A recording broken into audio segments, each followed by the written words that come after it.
we start the meeting. Hopefully we'll get a quorum. If not, out of respect for everyone's time, we got some very busy people here who are important to our city. We'll start the meeting as an informational meeting and wait till we get a quorum. I think we only have one action item for vote, Ms. Curran? Yes, sir. So we'll give it a couple more minutes if y'all don't mind. Thank you.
We getting all our technology together for our presentation?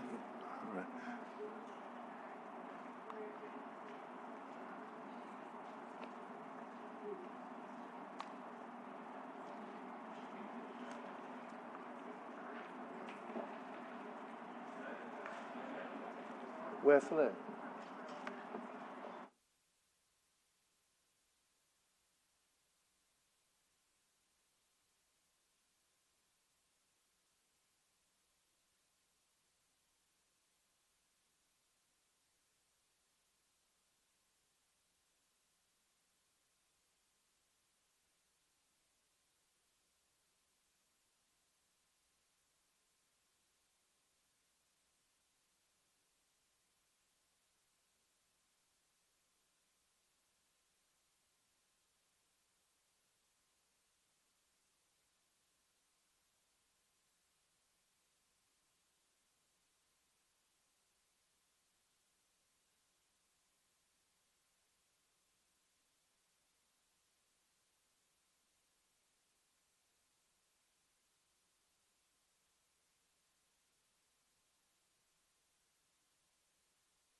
Oh, man. Earlier when you had first started. Rock and roll. No, he's changed up the presentation. I mean, it's still going to be on the study.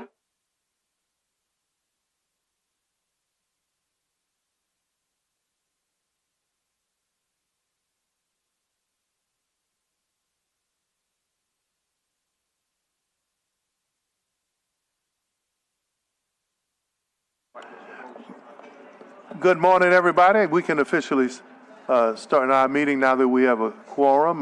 Ms. Curran, roll call, please. Roll call. Councilmember Thomas. Present. Councilmember Jeruso. Councilmember Harris. I know I saw her. Yeah, she's here. Okay. We can vouch for her. Okay. Councilmember King and Councilmember Green. So we have a quorum. We have a quorum. First item on the agenda, please. Can we get Councilmember Harris out here? We have the approval of the Yeah. minutes Yeah. for the May 22nd meeting. But we need, I want to welcome everyone to probably one of the most important meetings we're going to have, especially when you talk about our public utilities, our systems, and what's happening with water and drainage. So extremely important meeting, and I really appreciate everybody's participation.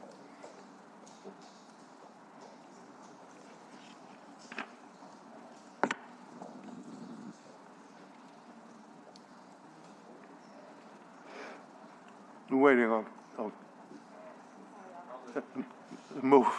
move to accept, this contract accepts around $380,000 of federal funds. It's the formula. Councilmember, we're voting on the approval of the minutes. Oh, that's, yeah, we got to do approval of minutes first. Can I get a motion? Motion by Councilmember Jeruso, second by Councilmember Harris. All in favor? Ayes have it. Motion is approved. Next item on the agenda. This is a motion M24-248. This is a contract for council approval. This is between the city and the United States Department of Energy. And as a brief, it accepts around $380,000 of the federal funding formula for the city. The grant will fund public outreach and engagement regarding energy efficiency opportunities available to our residents. So a continuing effort, right, to deal with sustainability, resiliency, and all of those efficiency things that are now trending. So get a motion to move? Moved by Councilmember Harris, second by Councilmember Jeruso. All in favor? Ayes have it, so ordered. Item number 4. We have the flood protection and drainage by the Water Institute. Bo Jones, President and CEO, is presenting. Bo, when you're ready, tee it up. Thank you, Councilman Thomas, for this.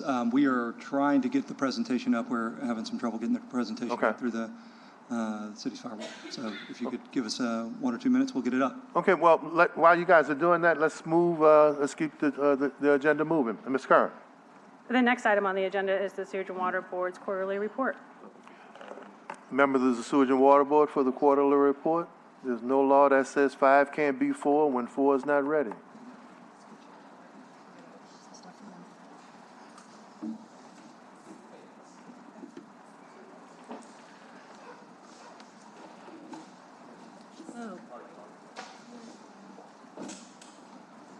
Boy, it doesn't do anything, you guys, to have this delayed a little bit while y'all are getting ready. Okay, all right, thank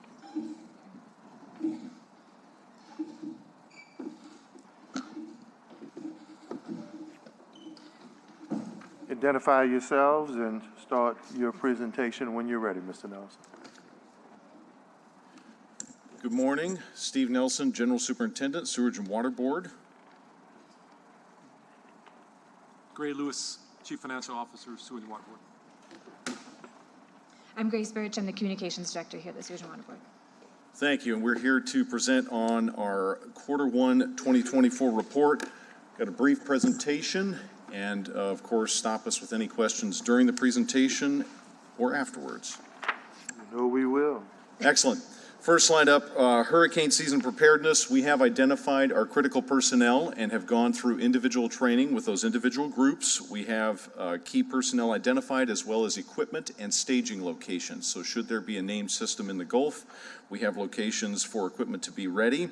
We have personnel on call, and we have other contracts. We will have a meeting on the 13th to go into much more detail on the preparations for storm season this year. Did also want to mention we have been working with the Southeast Louisiana Flood Protection Authority to ensure that our outfall canal operations are aligned. We took part in a tabletop exercise with Entergy recently in preparation for storm season, and we've also been in regular communications with NOLA Ready. And to be clear, that meeting Steve referenced on Wednesday is here at the council Is here chamber. at council chambers on June 13th. Thank you. Mr. Nelson, I want to stop you in a minute because, a lot of times we use phrases and terms that we understand here, but the citizens who are watching. And someone had asked this before when we talked about outfall canals. Explain to our listening audience what outfall canals are and what their purpose is, please. Yes, thank you very much. So we have Pump Station 6, which is the 17th Street Canal, and then we have the Orleans Canal, and then we have the canal at the end of Broad Street. Those pump stations we operate are internal to the city, and then the Southeast Louisiana Flood Protection Authority operates those pump stations that are at the lake. So when we have a named system, they close those gates at the lake, and then we pump into the canal, and then CEFLA, the Southeast Louisiana Flood Protection Authority, needs to be able to pump that water into the lake. So it's critical that we have an understanding, contacts, and standard operating procedures so that we don't overfill those canals when we maintain those operations. Excellent question, thank you. Naturally, pumping is a key concern for us, and all the pumps being ready, if they do not have power, does us no good. So we do have 49 megawatts of power currently available. We need a minimum of 44 megawatts to operate all of the pumps. I should mention this in the old part of the city. We do anticipate receiving parts for Turbine 4 later this week, and the installation of those parts and testing of Turbine 4 should be taking place next week, no later than the week following.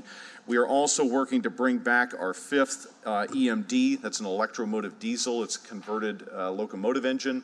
That should bring us up to 70 megawatts of power going into the end of June, which is a very good place for us to be. Again, we only need 44, but having that redundancy with the age and fragility of the system is critical for us. Moving on, this is a screenshot from swbno.org. We currently have 89 of 99 major drainage pumps available. Drainage pump stations 3 and 6, those 2 pumps we anticipate testing this week with the goal of having those back online here by the end of this week. Those are 2 large pumps. Those are 1,000 cubic feet per second or larger. That's a lot of water in layman's terms. The next key focus for us are pumps in New Orleans East.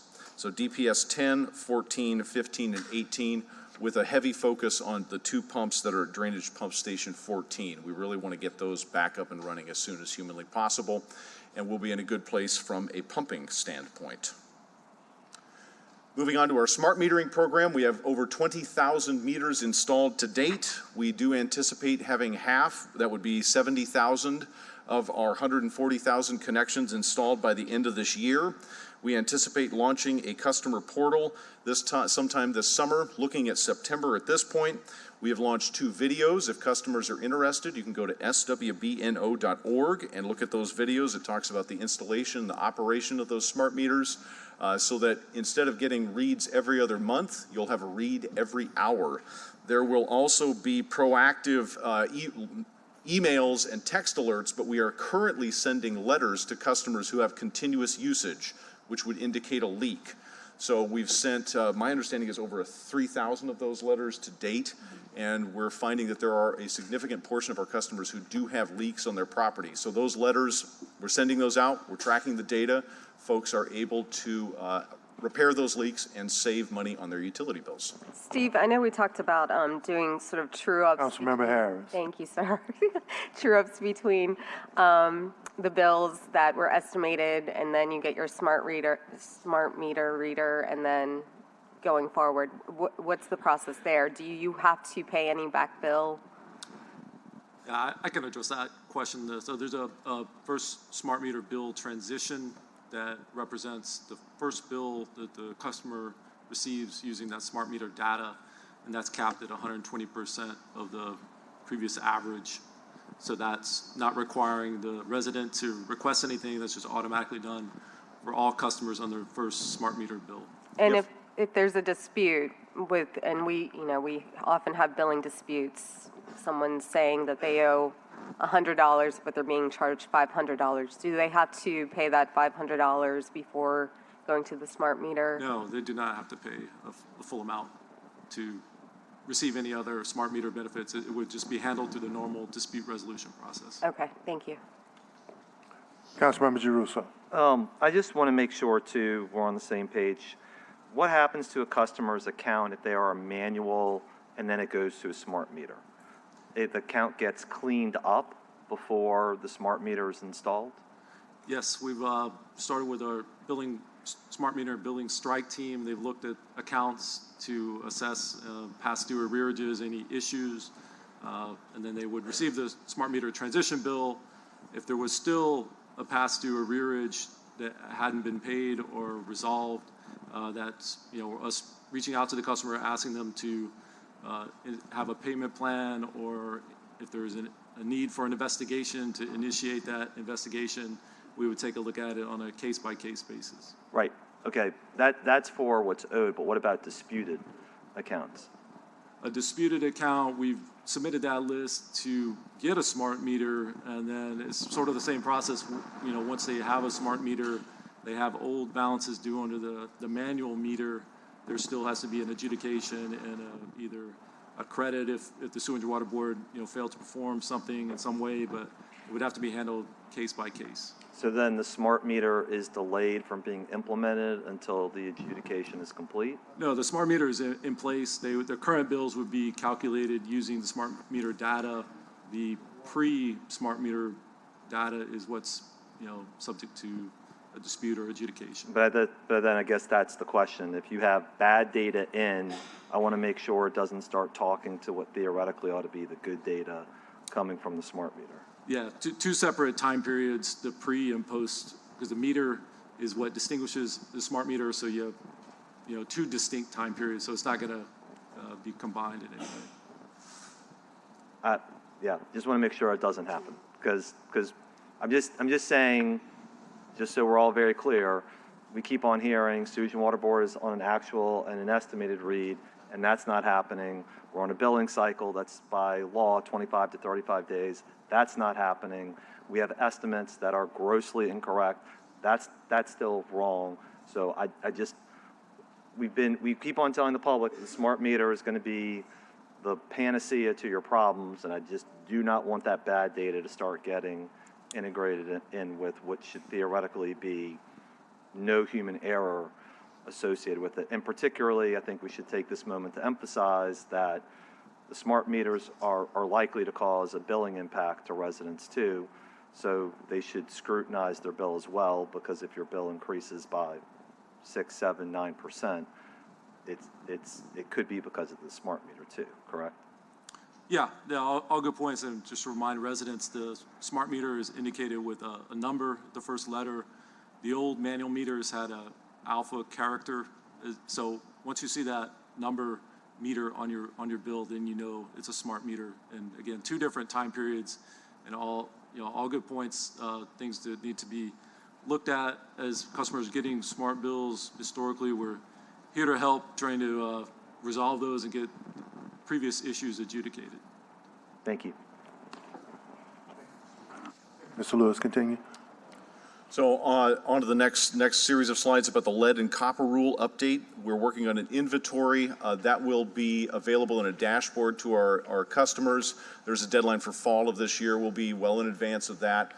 We're also utilizing internal plumbing inspection report data to inform that inventory of where lead services do exist. We have door hangers that we're currently deploying to inform our customers when we come across a lead service line. And we're also continuing to develop messaging and a support program for our customers. I am pleased to announce the State Bond Commission has approved $84 million from the State Revolving Fund to support the removal of lead service lines. That will be on both the public and private side of the meter. of the property line, I should say, and our next steps are continuing to develop that full communications plan as well as a plan to replace those lead lines. Moving on to the next slide, due October 16th is that publicly available service line inventory that I alluded to earlier. And then starting in 2027, there will be a 10-year timeline, and this is across the entire United States, for replacing 100% of lead services. It will also require mitigation for any disturbances, a lower action level of 15 micrograms per liter to 10 micrograms per liter, and increased community outreach. I do know that we've done an orientation with staff, and we will also be back before this body with a full LCR presentation later to go into much more detail on this topic. Currently, we have a three-prong approach to protecting our customers. It starts with corrosion control and treatment.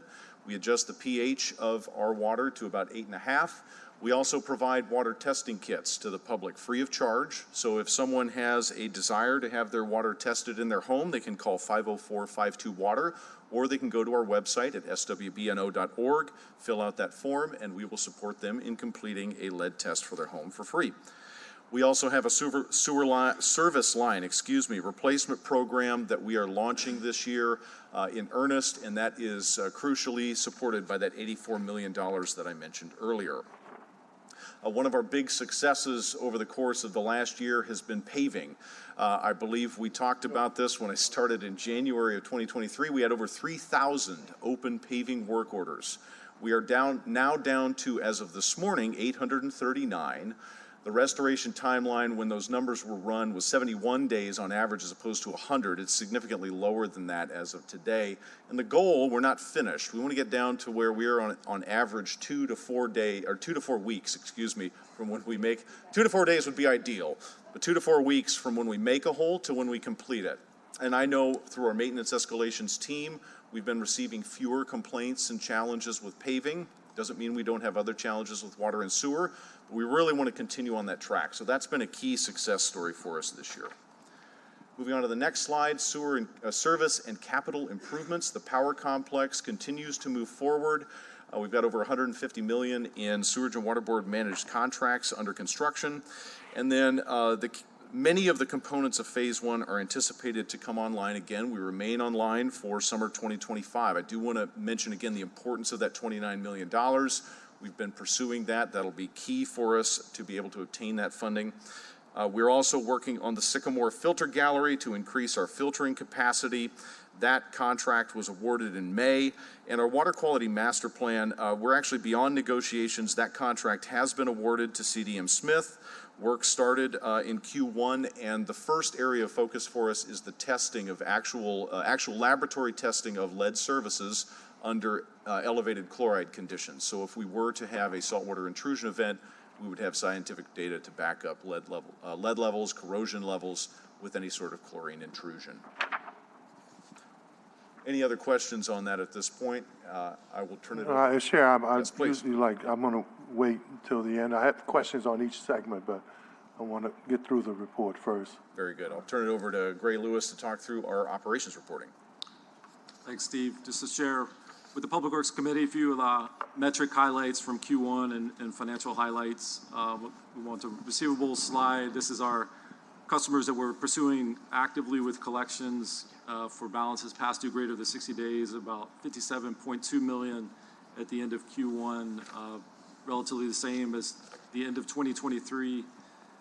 We have been successful with the new payment plan software, Promise Pay, as I mentioned earlier, at 6,800 plans initiated in the first quarter. We're up to closer to 9,000 today. And again, we're seeing success with these same plans being interest-free and a little more flexible, easy to sign up through a link through the website or through a phone number, which you'll see on a couple slides. So we encourage our residents to utilize that.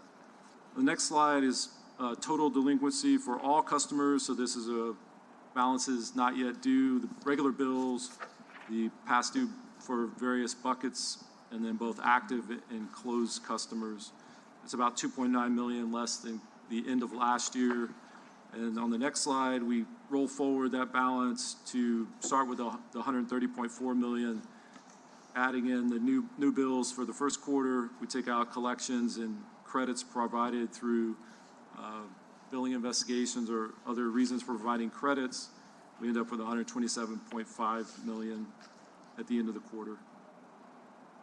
This continues to be a major focus area, working with contractors, and also a project to start being able to go through all 25,000 on a more programmatic basis, to group those into like categories to see how these can be adjudicated in a more programmatic basis, so that contractors should be getting started in hopefully in the next couple of weeks to help with that. And again, get to an account resolution for all of our residents that are past due. Next slide is the promise pay information I mentioned. We've got over 8,800 payment plans activated, of about 20 million, 19 to 20 million has been promised. So we, happy to see that the retention rate has been higher than what we've previously seen with the old payment plan. So as that time goes by and customers continue to stay current, they will be catching up on their bill while also paying the regular bill. And it's important to know, like less than 10, or about around 10,000 have less than 500 in a debt to the Sewage and Water Board. So hopefully they can get that knocked out as soon as possible. And also, as we talked about, we've instituted a strike team to review customer accounts as they're getting smart meters, and as well for these other critical areas that are very important to the utility, like the past due receivables. Next couple slides, just to highlight, we report on call center statistics in the quarterly report. We had over 60,000 calls in Q1. And the next slide, in the customer service area, Renee's team, they've hired a dedicated full-time customer service trainer to move forward with refresher trainings, developing manuals, doing a lot of key things to ensure our frontline personnel are well-trained in customer service matters. And then finally on the... Before you move, Councilmember Giarrusso, please. I just wanted to ask, too, while we're sort of here talking about billing, can you spend some time talking about how Sewage and Water Board will be implementing the billing, I guess lack of a better word, bills that were passed in the legislature? So let's start in order. I guess Representative Willard's bill about no estimates as of 2025. How will that work? Yeah, so at that time, roughly 70,000 smart meters in, so that leaves 70,000 with the manual meter.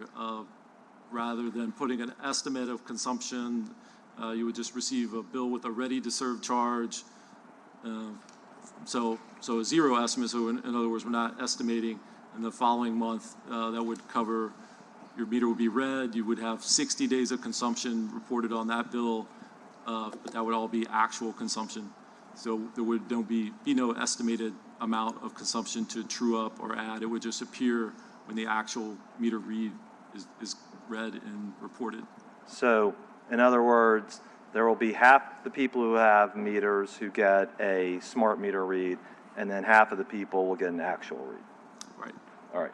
Then with Representative Hilferty's bill, two components. One is level billing. If somebody elects to go into level billing before their smart meter is installed, how will that work?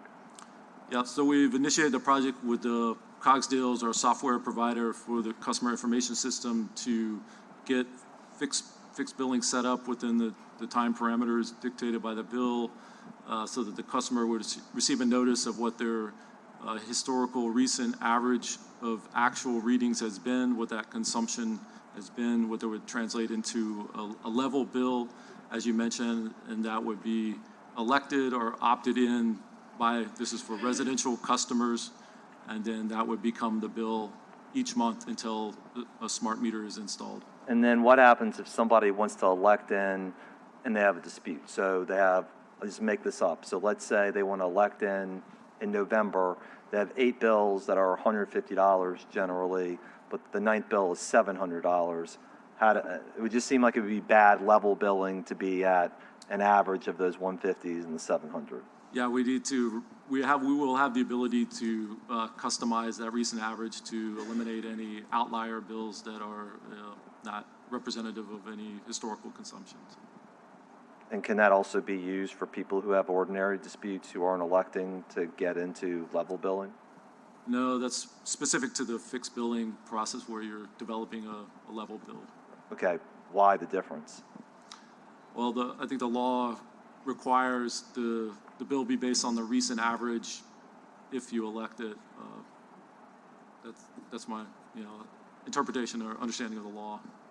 Okay, I'm going to need some more clarity on that because I don't quite understand. It seems like then, if you are a rational actor, what you would do is elect to be in level billing, and then you're almost guaranteed to not be a bad estimate that's built in, so everybody should just elect to be in level billing, which would still seem to create the same amount of work Sewage and Water Board would need to do irrespective of whether you're in level billing or not. Right. Yeah, and I think practically speaking, we will have a schedule of people that are getting a smart meter in the next 90 days. So for a person to elect in for such a short amount of time, it administratively just a little challenging, but this is a temporary measure until the smart meter is in, and once smart meter is in, each period you're getting the consumption on your bill. Yeah, I guess, Gray, what I'm really worried about is a matter of equity, which is if you have somebody who has had a billing issue for 2 years and who, for whatever reason, says, I don't trust level billing, for example, that they get delayed another 6 or 9 months, and somebody who opts into level billing gets faster treatment. That doesn't, I'm just saying, that seems like an inequitable approach to those two different billing issues. Yeah, I think all residential customers have the opportunity to opt into the level fixed billing. All right, well then, maybe the message to customers ought to be, everybody ought to opt in to level billing. I think that's my walkaway, and if you have a problem, then that will necessitate quicker action than not. Is that what I'm hearing? I think it's, if customers are more comfortable with that option, then that would, I think, be the spirit of the law. Certainly. Right, but I guess my real question is, if you opt into level billing, then you will get a faster result of your bill being adjusted than if you continue in non-level billing. Yeah, I guess a case-by-case situation. If what those issues that customer was having, I'm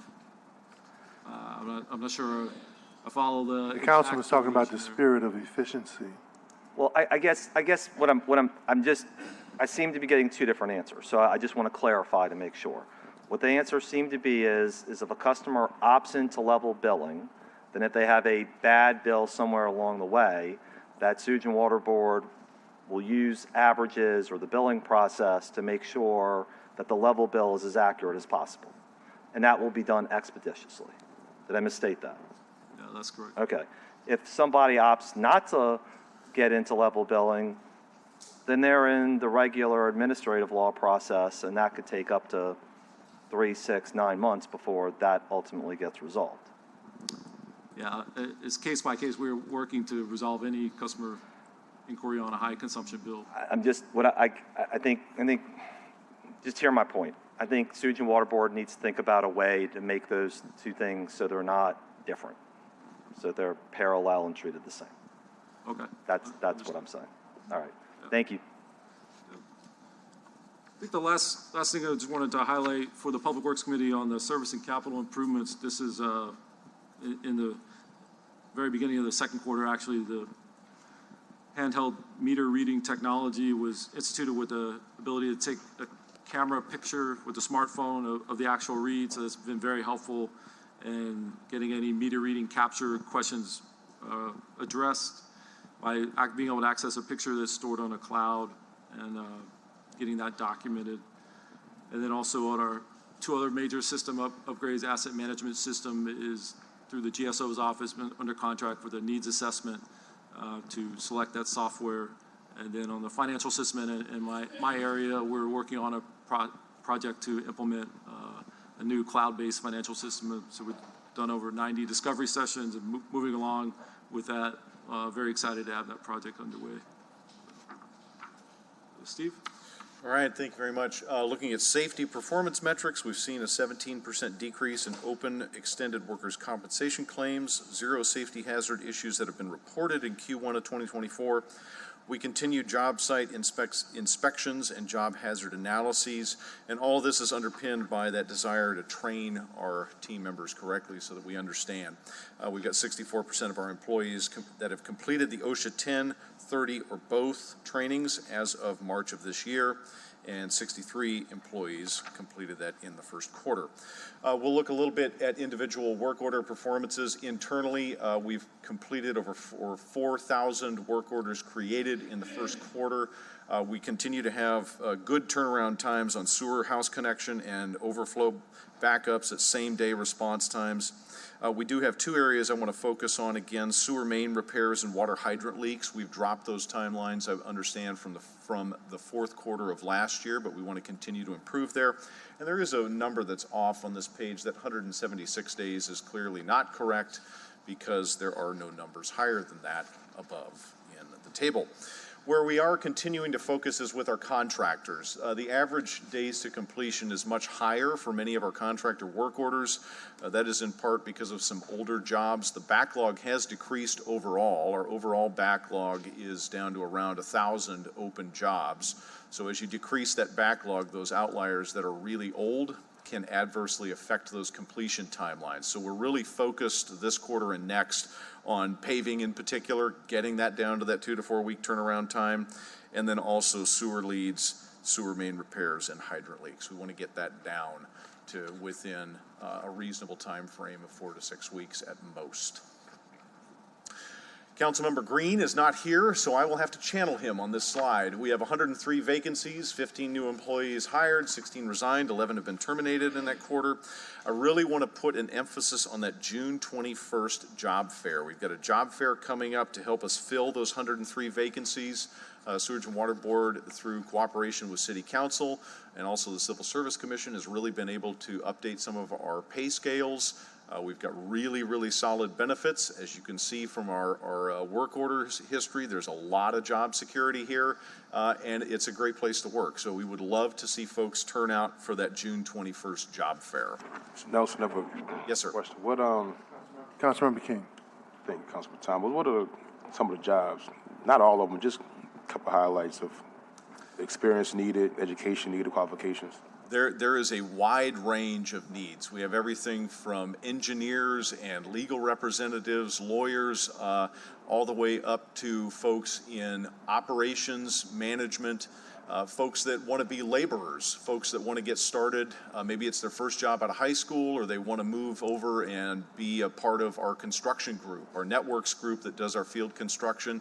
We've got 350 employees there. We've always got open positions there. So if you're interested in the construction industry, we've got a lot of those positions open as well. So a wide range of opportunities. All right, thank you.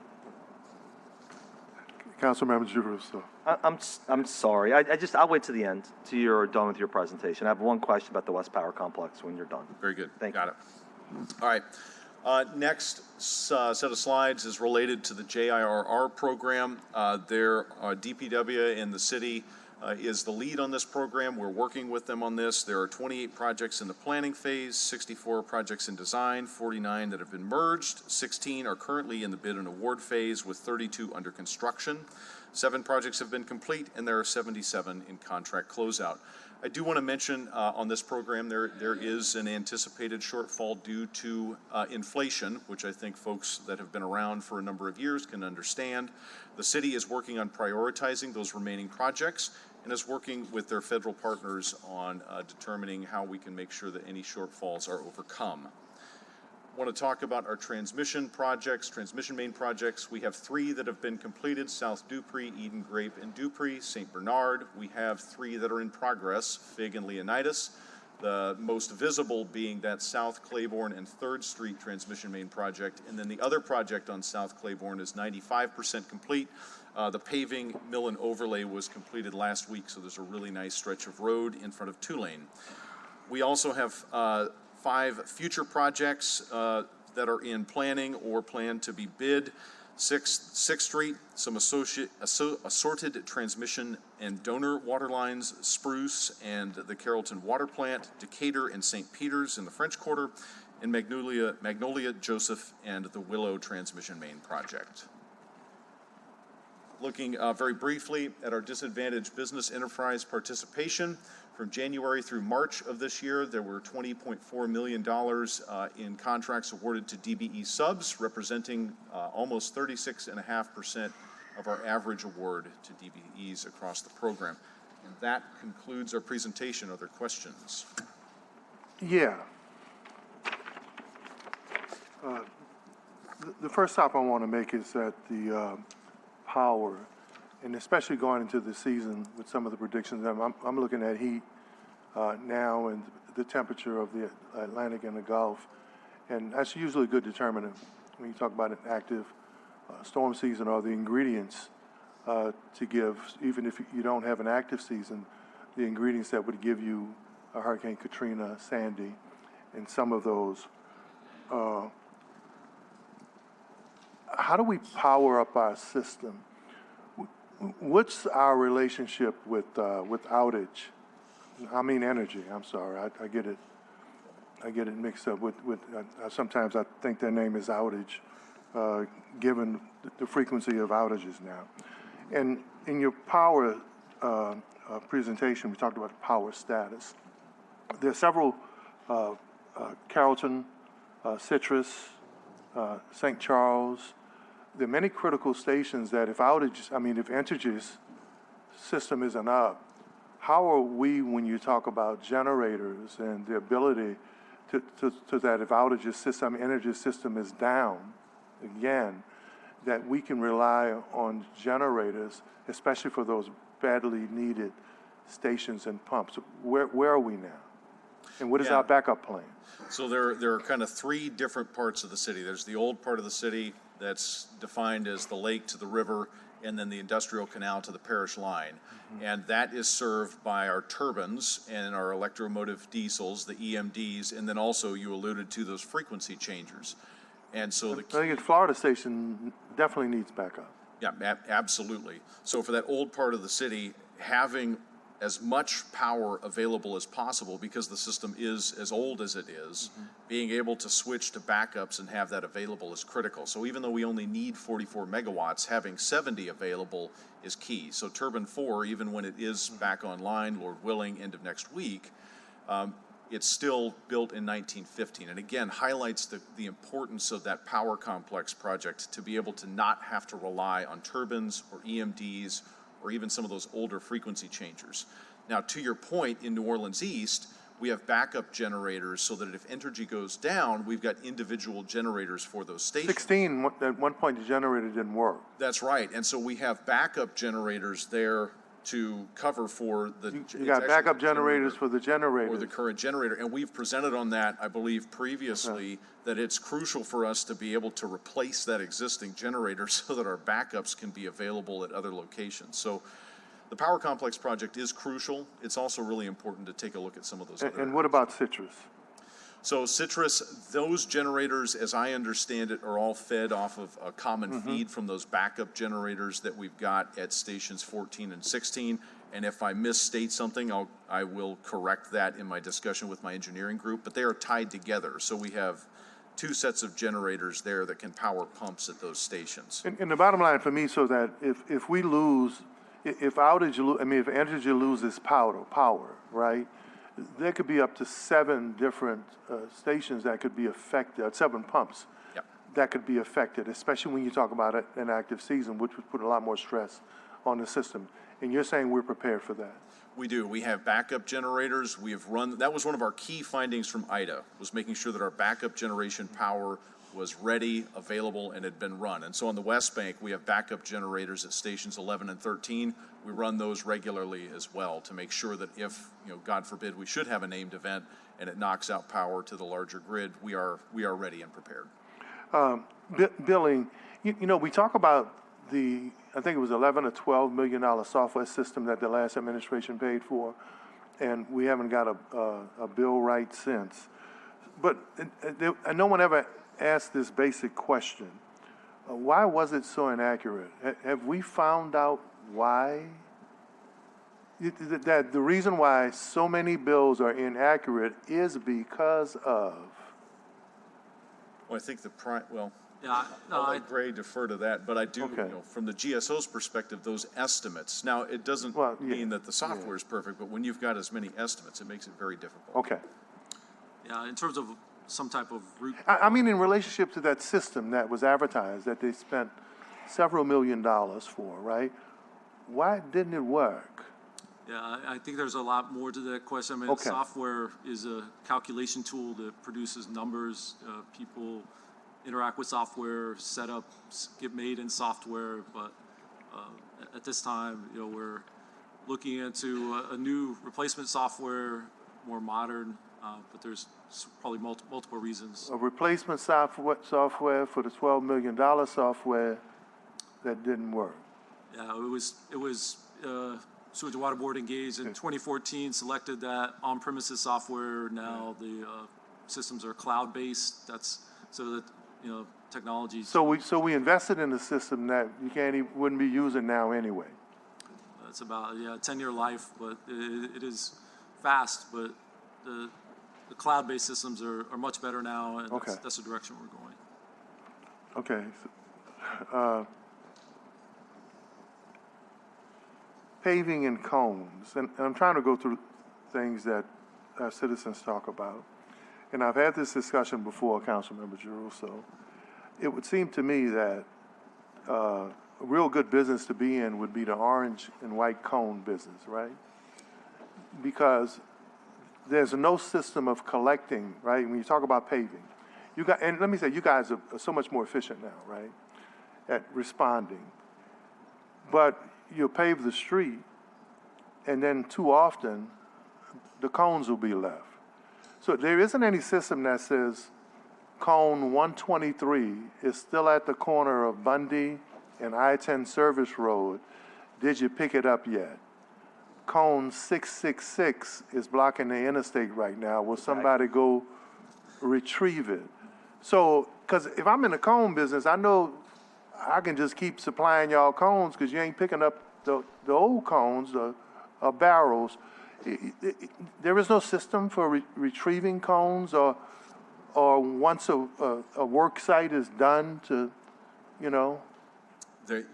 Yeah, good question, great point. There is in fact a system, and Or do we have an unlimited cone fund?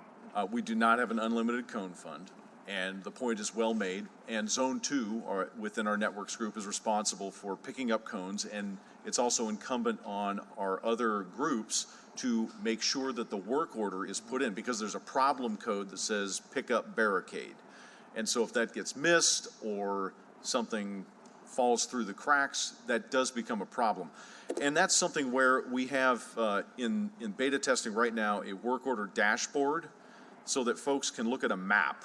Our customers have access to all the data that I've got to show here's your street, here's your house, here's a dot, or there's no dot and the cones are still there.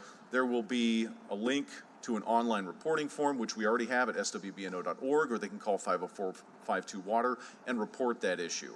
But it's a good point. The problem with that is that you guys will go back and finish the paving, you do the finishing work, and the cones wind up being litter, debris.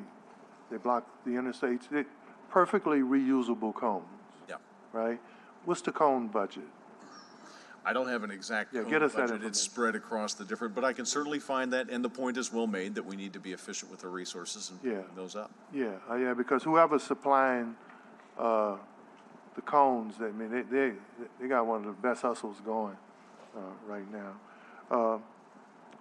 Funding, I want to stay on the funding thing. There was just recently an article about the funding that the state didn't provide, the 29 million.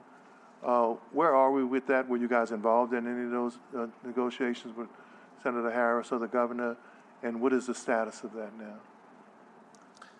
Yeah, my understanding of the 29 million that was in the capital outlay bill, it has not been added to the P1 level, but I understand there's some discussions for potential other state funding to help fill that gap. So that's all I'm aware of right now. Well, you guys may want to follow back up.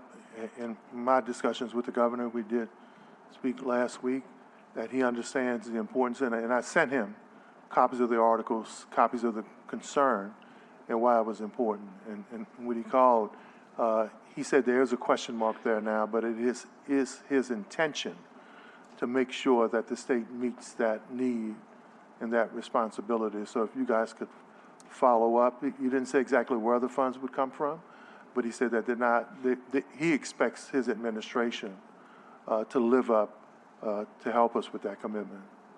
Yeah, that would be great. I think Ghassan Korban has been in touch with him, but yeah, we will follow up. Thank you. Okay. Mr. Nelson, you mentioned the costs escalating because of inflation and shortfall. What percentage of the budget? Is there any percentage of the budget you think that'll be affected because of shortfall or because of inflation? Yeah, so CDM, this is relative to the JIRR program. Mm-hmm. Yeah, so CDM Smith has completed a gap analysis. I know DPW and the city's offices have been looking at those numbers. As I understand it from the Sewage and Water Board's perspective, we've got about $400 million that we've got to be sure that we can get put into the ground. We have funding from several sources on that, and we are in conversations with the city on prioritizing so that we can meet both the street paving and the subsurface. And I have two more questions. And first of all, thank you guys for being aggressive in the local market and the job fair. What I have seen in the 2 years that I've been back here, from what the questions were before, Councilmember Giarrusso, when I was just a regular citizen, he was really the Sewage and Water Board or Public Works person. And I think even though we have a lot of questions, a lot of his questions are being answered. I do see some efficiencies and much better responses going on right now. But when you talk about employee in job fairs, you know, one of the best things to make an organization, a business, or a department work is to have happy employees. You know, when they're well paid, they feel like there's an opportunity within the agency. And how much are we considering the people who have worked there for 5, 10, 15, 20, 30 years, when you talk about positions, raises, advanced positions, how much are they being considered?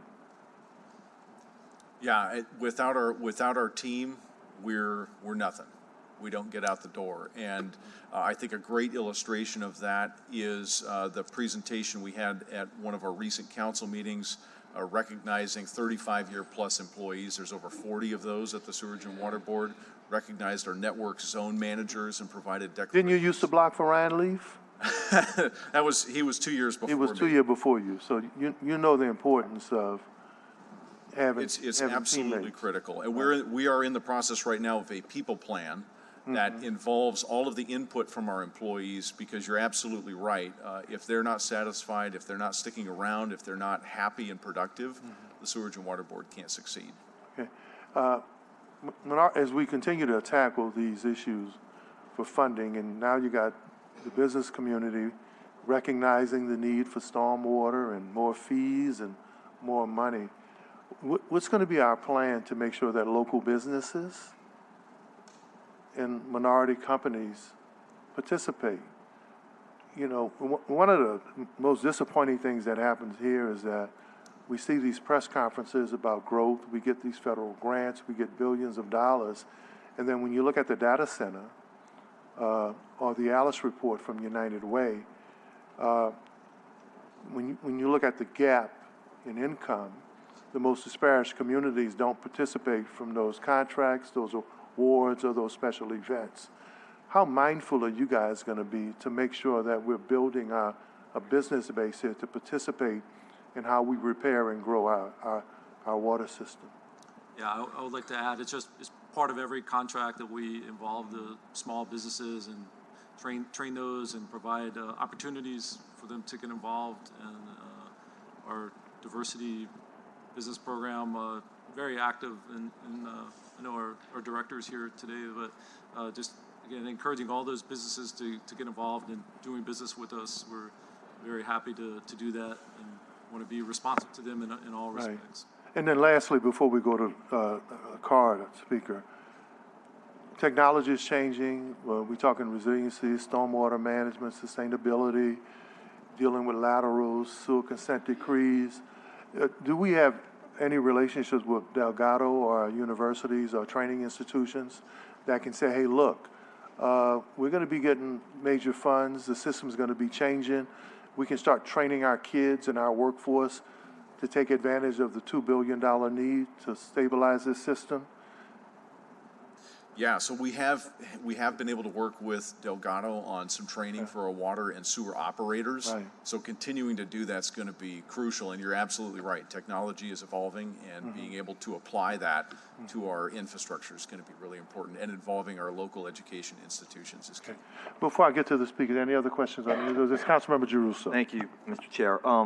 So I just want to make sure, are there any agreements that Sewage and Water Board needs to execute between itself and the state on anything related to the West Power Complex or anything else in order to receive funds or receive anything from DOTD or any other state department? I'm not aware of anything from the state level. Okay, thank you. Good question. Take the guessing out of it. Know what you need, right? Mr. Edward Parker?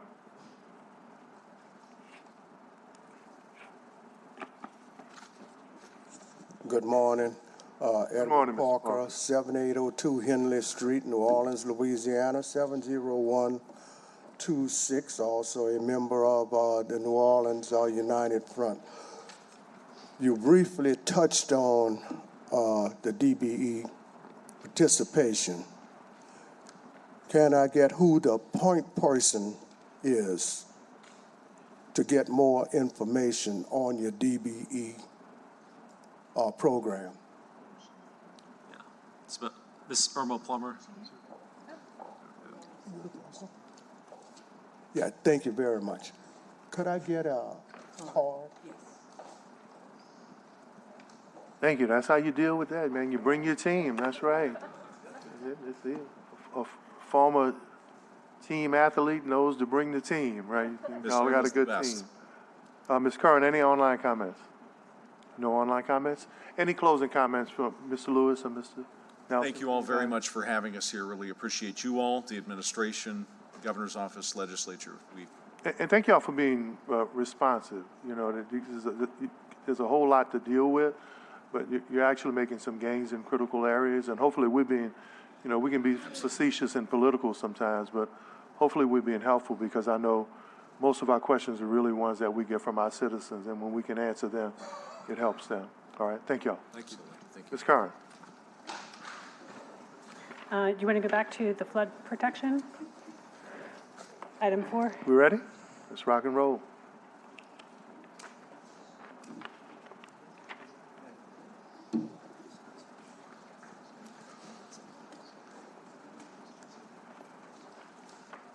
Councilman, would you like me here? Mm-hmm. Okay. You want to drive?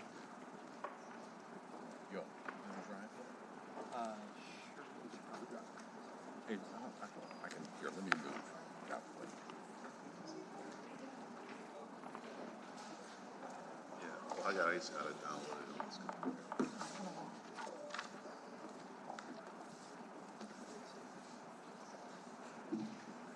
First of all, I want to thank Bo Jones and the Water Institute. Thank you guys for even being willing to share your expertise and a lot of your information. We really appreciate that, and I know the council will looking forward to Bo. When you guys are ready, introduce yourselves, start your presentation. Indeed. Thank you, Councilman. Thank you, members of the council, for having us here. While we get the slides pulled up over here, we had it downloaded on this computer, but not this one, so Mr. Roberts is handling this. So my name is Bo Jones. I'm the president and CEO of the Water Institute, also a proud resident of Faubourg St. John, and spent a lot of years working with Councilmember Giarrusso as the former president of the Faubourg St. John Neighborhood Association. I'm here today in my capacity as the president of the Water Institute. The Water Institute is an independent applied research not-for-profit headquartered here in Louisiana, but we work, we have employees across 18 different states, and we work really from Texas to Virginia on issues of coastal resilience, climate resilience, stormwater, floods. We were an organization that was born after Hurricanes Katrina and Rita with funding from the Deepwater Horizon oil spill. And the idea was quite simple, yet a little bit complicated. It was that in Louisiana, we have many, many years of navigating the risk and challenges that come from our proximity to water. Rather than just looking outside and having our hand out to have other people from the outside help us, the Water Institute was founded to try and combine people together, bring people together, and use the best available science, technology, and engineering to help work across silos to solve problems. We do that primarily with the state and federal government. I often like to say, even though I live in New Orleans, sometimes we're big in Tokyo. We don't do a lot of work here because the simple fact is there's a lot of really fantastic people working on this issue, two of whom are sitting at the table with me, Steve Nelson and Megan Williams, who I'm happy to have been working with through this process and honored to share the table with such fantastic public servants and the teams that they represent. What the presentation I'm going to give today looks at some research that we did not for any individual agency.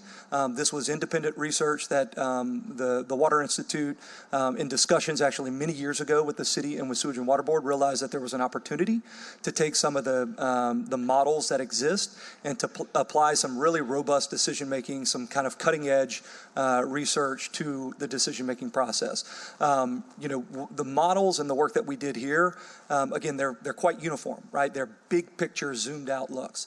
The idea is not to say exactly what's going to happen on one block or the other block.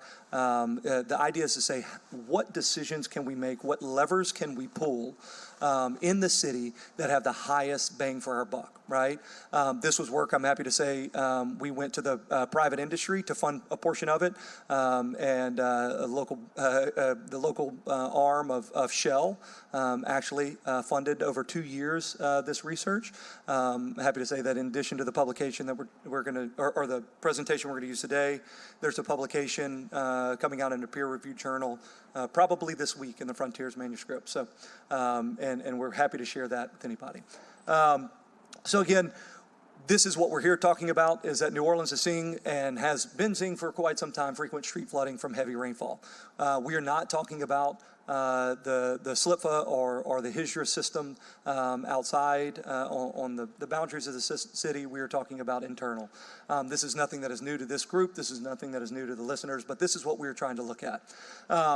Depending on how you define a flood event, since 2015, we've had about 44 flood events that have occurred in New Orleans. This is not just tropical. This is your, blue sky, your, July 2019, your February of this year storms that are at least for residents sometimes feel are becoming more frequent and more frustrating. So the question is, why is my street flooded? And the answer, I have the privilege of working with a lot of scientists. I am not a scientist, I'm a lawyer.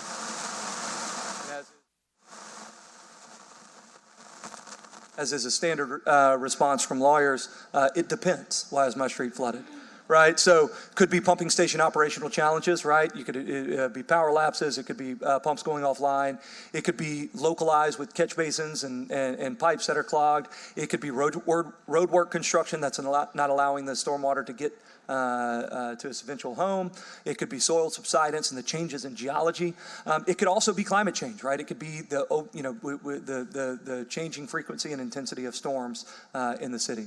So what we did at the Water Institute of the Gulf is we took some of the models that exist at the Sewage and Water Board, built by Ardura, I believe back in 2019. And we asked kind of three critical questions: is what are some of the key drivers that exacerbate storm risk? Look at some more rigorous estimates to see how we can figure out what those future stormwater risks are. And then the biggest question here is that this is not just about the science and the numbers and the flooding. This is about, are there ways that we can leverage the model and the data and decision-making analysis to help the individuals that are at the table with me and their team and you make better decisions that have a bigger bang for the money and the resources that are being invested in it. So just a nod again, this is work that has been done by our team at the Water Institute, working with the Iowa Flood Center, also working with a fantastic landscape architect group that has an office here in New Orleans as well called Scape to try and create some of the visualizations that you will see here. So Again, the challenge is rainfall flooding, right? We know that climate change is playing a role in this. We also know that we have an old stormwater infrastructure system here in New Orleans. Mr. Nelson and the team just went through some of the age of that system. One of the things that modeling, right, in the traditional sense, we hear a lot about models in the coastal context, you hear a lot about models in the stormwater flooding context. One of the things that models are often predicated on is assumptions that everything is working as it intended, right? That if you build the model to reflect the system at its highest and best use. We know all too often that is the case, that not just in New Orleans, but anywhere, that what is modeled and what is happening in reality is not always the case. So what we tried to do is flip the model a little bit on its end to see if we can make decisions based a little bit more on the conditions that may occur on the ground rather than just what we have on the numerical model. So this is the Sewage and Water Board SWIM model, or a representation of the SWIM model. This is all the pipes 36 inches and above. It also includes the outfall canals and the large pumping station complexes, TPS 1, 2, 3, and so on. And this is what we based this research off of. Fantastic. The Sewage and Water Board and Ardura to share. This is, I think, just to pause here and say this is a great example of public-private partnership, right? Where, one agency obviously has a very large charge ahead of it, and groups like us on the outside, we may be able to collaborate and help nibble around the edges, bring in private funding, bring in new expertise that may not be at the table. So I'll always commend the public servants for allowing us to participate in these efforts to try and help answer some questions. So again, a model, right? And I'm going to get a little bit into the weeds, and then I'm going to zoom out because I'll get lost in the weeds pretty quickly. Councilman Giarrusso knows that. But a traditional model, what you're trying to do is you're trying to effectively predict the future and then act in accordance with it, right? This framework works when you have pretty small error bars and what affects the future conditions, right? If I'm going to do, if I know this pipe is connected to that pipe and I put this much water into it, how much is going to come out the other end? Well, when you have so many uncertainties in a system as large and as complex as this, those uncertainties are climate, right? We don't know what rainfall we're going to get over the next 50 years. We have a lot of ranges, right? And they are quite large ranges.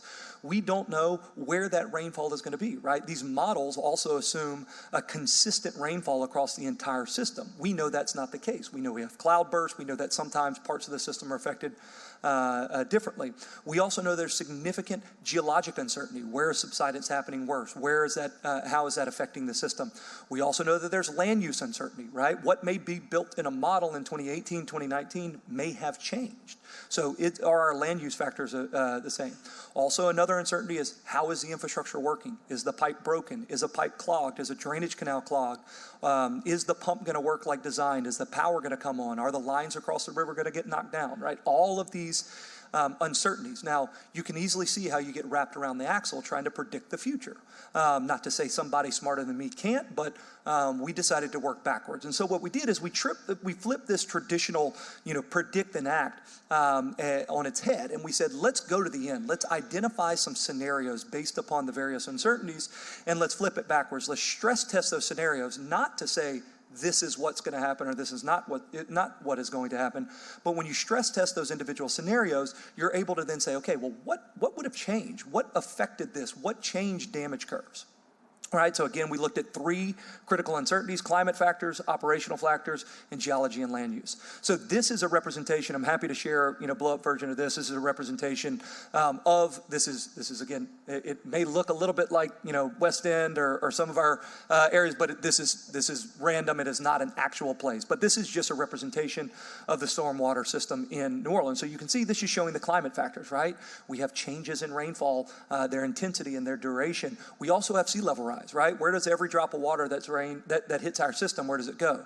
To the lake, right? The lake is affected by the tides, it's affected by sea level rise. So as that lake gets higher, what is that going to do to our ability to pump out the water? These are some of the things that this work considered.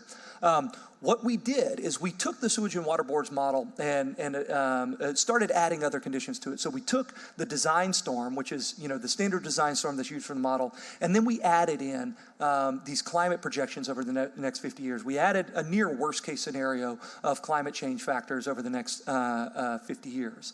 We also then added in hypothetical storm surges, right? Hypothetical tropical storms. So we took a series of hypothetical tropical storms and hurricanes that could potentially hit New Orleans and built those into the data of the model, not to get, again, a prediction of the future, but just the various scenarios that could happen. We then took, if this looks familiar, this is Hurricane Harvey. Just for fun, we took Hurricane Harvey and we moved it to the east and dropped Hurricane Harvey right over New Orleans to add into the model, right?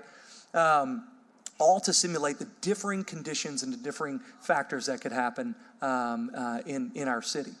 We then took in the operational and system factors again. So this is not West End, but this is a representation. So it shows you all the different competing factors and uncertainties in our system, right? We could have clogged pipes. We have, certain areas have limited infrastructure, right? It may be a drainage ditch. It may not be a full catch basin. We have, potentials of pump failures and power failures or maintenance schedules that happen at the wrong time for a storm. The pipe capacity may be limited for various reasons. We may have broken infrastructure, blocked catch basins from road projects, all of these different factors that can affect. So what we did is we basically considered three main scenarios for the pumps. We simulated all the pumps on, okay? We simulated all the pumps off, okay? Neither one of these are generally what we're worried about. Is somewhere in the middle. And then we simulated, let's take, pump 2 off, let's take pump 3 off, which also takes off 7 and 4, and we simulated these. Again, not to say this is what's going to happen, but to say, what changed? How did this affect our flood risk? How did this affect damage calculation? We then did the same thing with pipe conveyance, right? And again, this is uniform across the entire city. So we said, let's apply a factor of 1/3 clogged pipes for the entire city. Let's apply a factor of 50% of all the pipes in the city. This is 36 inch and above are all clogged.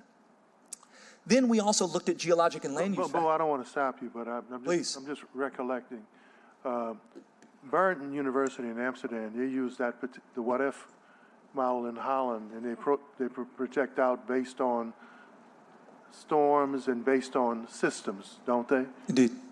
So absolutely. So in the Netherlands, and in fact, the Water Institute is somewhat based off an organization in the Netherlands called Deltares, and our entire team who worked on this project was in Delft about 6 months ago, presenting this research to TU Delft and to Deltares in the Netherlands. I didn't mean to cut you off because it was ironic is that you're using their stuff here, and I think A. Baldwin Wood and many others taught them their stuff, but you're not using that same stuff here. I think it's a fantastic point to make, is that, and this is one of the things that the Water Institute has really tried to coalesce, is that when the Dutch, came after Hurricane Katrina to New Orleans and offered tremendous help, right? One of the things that people fail to realize is that in 1953, when the Dutch had their Katrina moment, who did they call? They called the Waterways Experimentation Station in Vicksburg, Mississippi, the Army Corps of Engineers, right? So there has been an exchange of ideas over many decades with the Dutch, because there are a lot of similarities. One of the things the Dutch don't have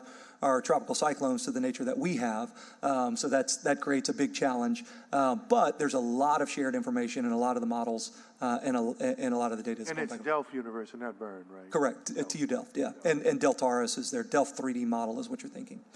So we also factored in geologic and land use, right? So what about subsidence? What about impervious surfaces, green infrastructure, and our balance between green and gray?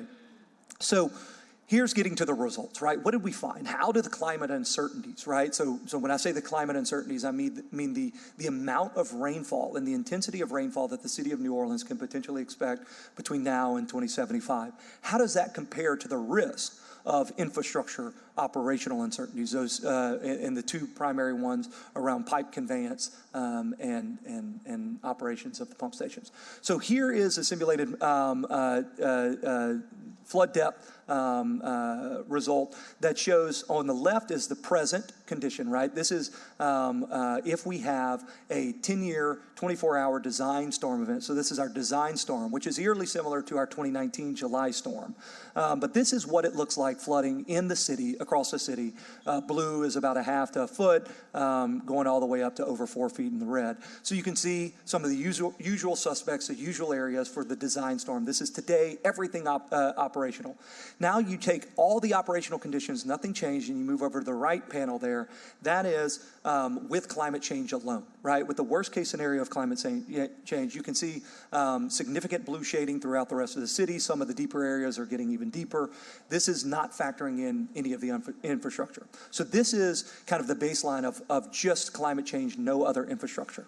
Now, what happens if you turn all the pumps off? So this is the same slide, right? This is all of our pumps operational on the left with a design storm. This is all of our pumps, which is a situation that is very, very unlikely to occur on the right. And you see the significant changes in flood depths throughout the city. This is today. This is not 50 years from now.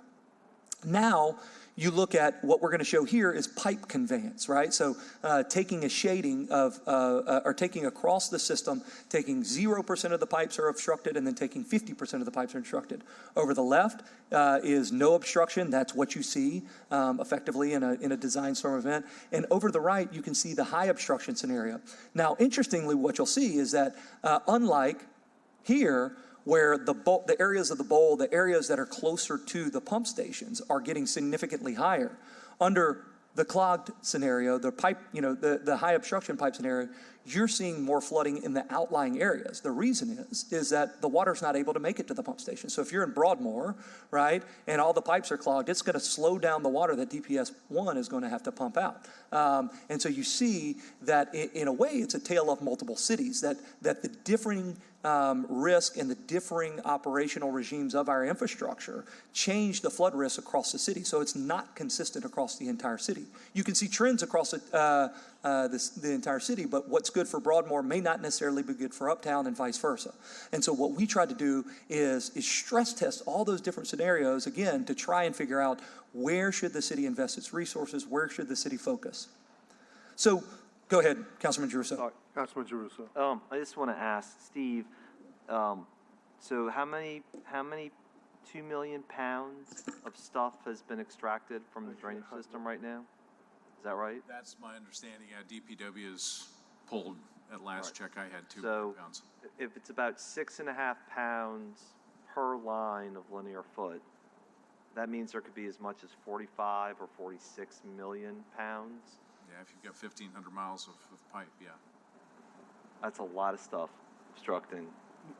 Yeah, I mean, that's a lot of water that can't get into the system.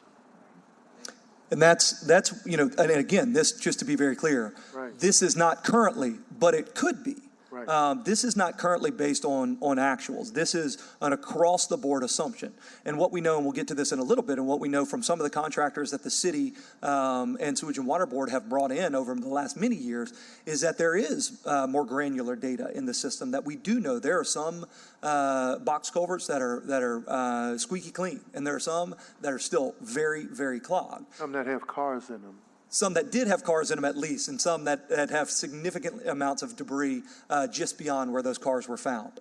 And so what we also did here is again, right, these flood depths, these colorful maps may be pretty and they may be nice, but it doesn't tell a lot about how to make decisions. So what you need to do is you need to convert flood depths to actual damage, right? And so what we've done is looking at the structure inventory across the city, finished floor heights, to try and compare the flood depth to an estimate of damages, and critically, an estimate of damage change when we do different scenarios. So you have the damage results here. So this is looking at, again, those high obstruction, what we were just talking about. Let's say we have 33% reduction of flow in the pipes. Let's say we have a 50% reduction in flow. And what you're seeing here is that same map. This is under the design storm event, right? So similar to July of 2019.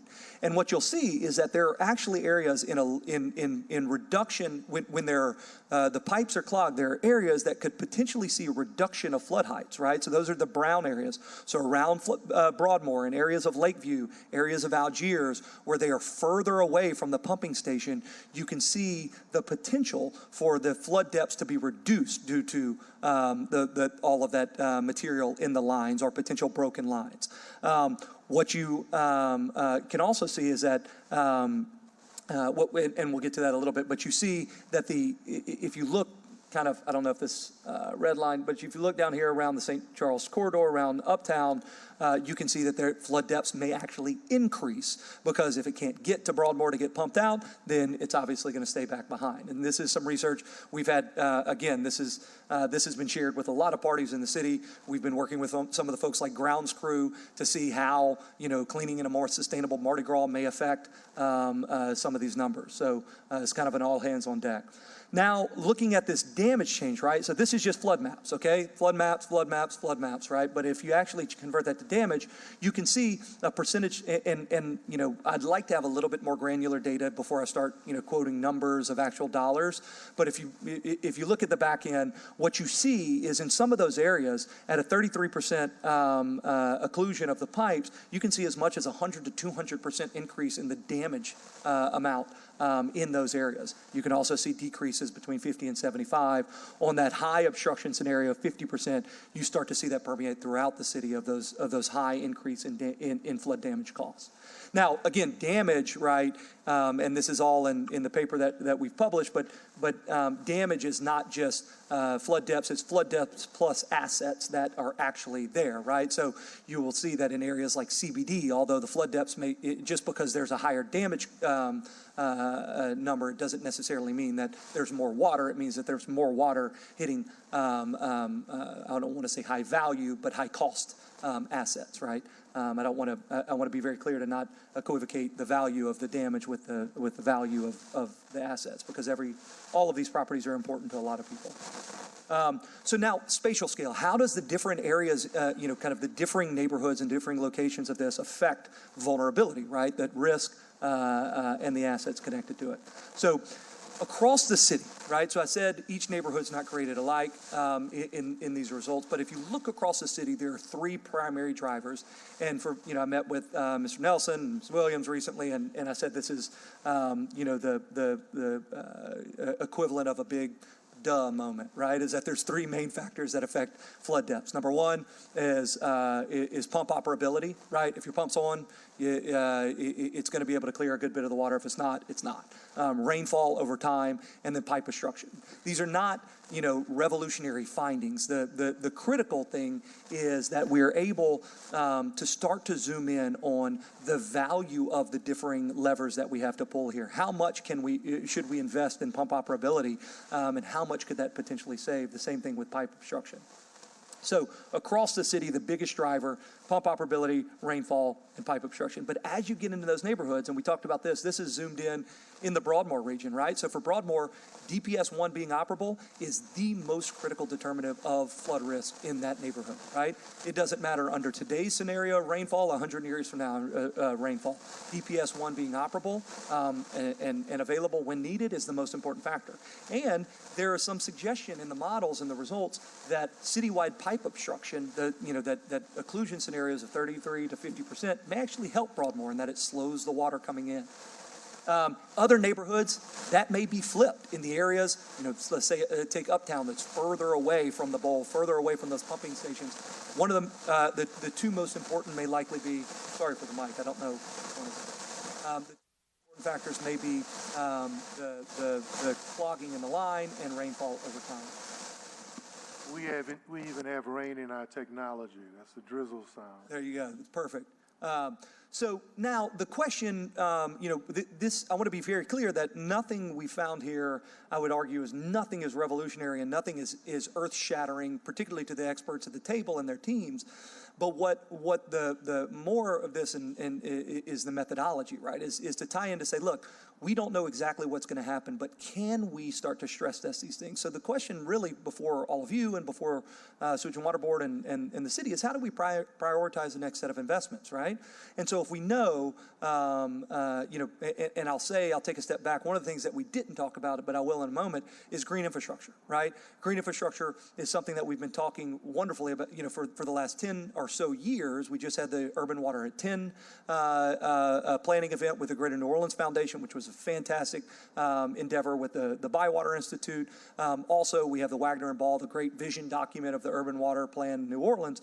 These things, the green infrastructure scenarios are amazing. They have amazing stacked benefits, right? And that they lead to, public health and welfare. They are not just about flood depths. And we also modeled those, right? We also have results about, what if we deployed a max green infrastructure strategy, so we can start to compare apples to apples in these scenarios. So how should the city, and here, I should have looked at my next slide, that was this right here. So this is you remember the depth change maps that we did, the green and brown. So this is looking at the max GI, max green infrastructure strategy. So this again is uniform. It's not saying, well, in at Desmere Playground, we're going to catch, this much. This is saying every potential square inch that could be green infrastructure in the model, let's make it green infrastructure. And what you start to see is that, no action, all pumps operational, doesn't change it. But let's say we maximize local green infrastructure. This is in the top right quadrant here. The top right shows that even with all pumps operable at our design storm, you have significant reductions in depth change across the city by these max green infrastructure strategies. Now, look what happens if you turn the pumps off. Obviously, you have a significant amount of flooding if you turn all the pumps off. But you can see in this bottom left quadrant, right, this is max green infrastructure, all the pumps are off. Max green infrastructure on the bottom right, with all the pumps off, you can see that there's significant areas where the damage or the depths are reduced. And all of this makes sense, right? If you're slowing down the water, if you're keeping it on site and not getting it to the system, if the system is inoperable, this all makes sense. It's all, logically follows. So what is going on already, right? I talked about the Urban Water in 10. There's a lot of fantastic conversations, a lot of important investments going on into green infrastructure, and some fantastic parties that are involved there.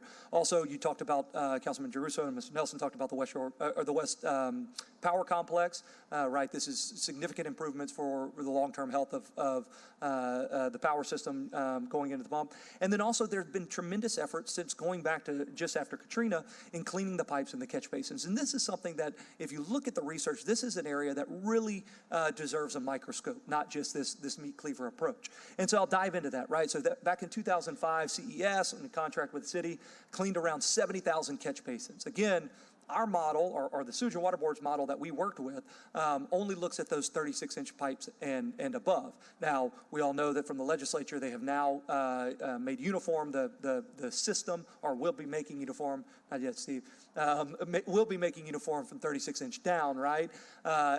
And so these kind of diverging lines between catch basins and small pipes and big pipes will hopefully start to get blurred.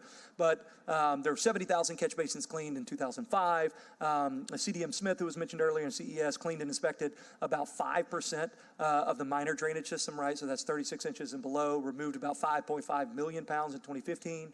2017 and 18, there were 15,000 catch basins, pulled out 7.2 million pounds. In 2019, inspected the tunnels, right? And this is, you can see here on the left, this is the Lafitte Tunnel. Correct, right? This is the Lafitte Tunnel where the two cars were pulled out, right, but broad.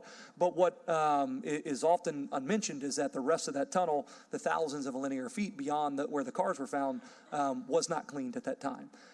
Also underway in 2024, there's underway an effort to clean about 650,000 linear feet of pipe. And so as you get into this process, the reason, and I appreciate the offer to come and chat and lay out some of this research, and I've enjoyed the opportunity to meet with some of the teams at the city and the Sewage Water Board to talk about the impact.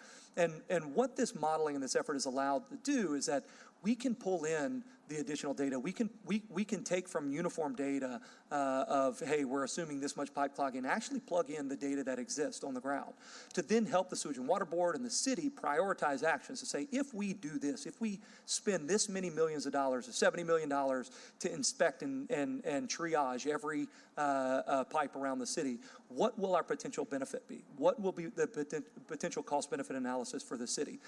We have that ability to help the city and the state do this.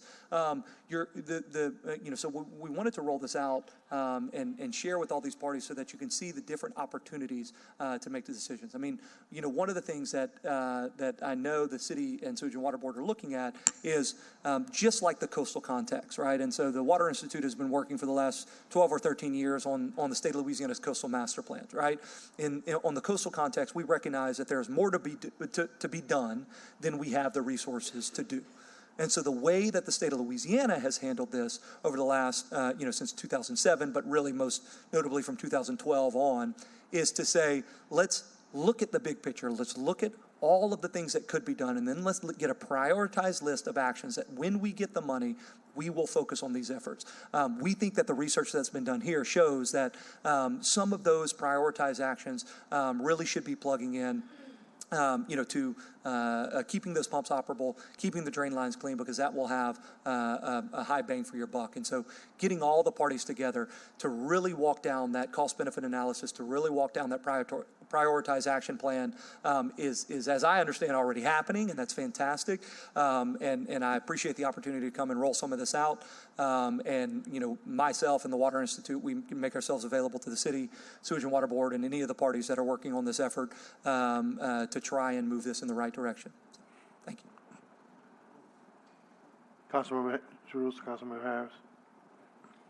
No, thank you for the presentation. I think it just goes to show that we need to invest more in green infrastructure.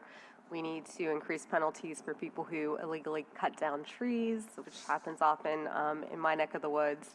And so this is very helpful data to make sure that we are aligning our policies with making sure that our city does not flood. So I really do appreciate this data. First of all, Bo, thank you. Thank you for the presentation. Councilmember Harris, it was in the, I think the late 90s when Christina Ford, who was head of city planning, led a study that said that more green infrastructure should be part of every development. Any new construction, anything we do within our community, that was put on a shelf. And what we see now is because so many studies that give us advance warning and also opportunity, that they're not utilized, they're actually just considered studies and they're tucked somewhere. The other thing why I thought this was important was several years ago, I think WBL did a Down the Drain series. I thought it was quite brilliant in the first step, especially knowing what we know, listening to Councilmember Jerusalem and the challenges about water, knowing that I had people that I was actually related to that had real top positions within the system. Some of the warning they were giving about how we can talk about water and science in water, but if it doesn't have anywhere to go, and we see people using buzzwords like mental health is an issue. It's trending now. If you so hurts, it's mental health, right? But folk were talking about mental health decades, centuries ago. Well, now we see folk talking about water, right? And how we deal with water. Well, within this community right now, what we've learned is that stormwater management is the other thing. Climate change is the other trending thing.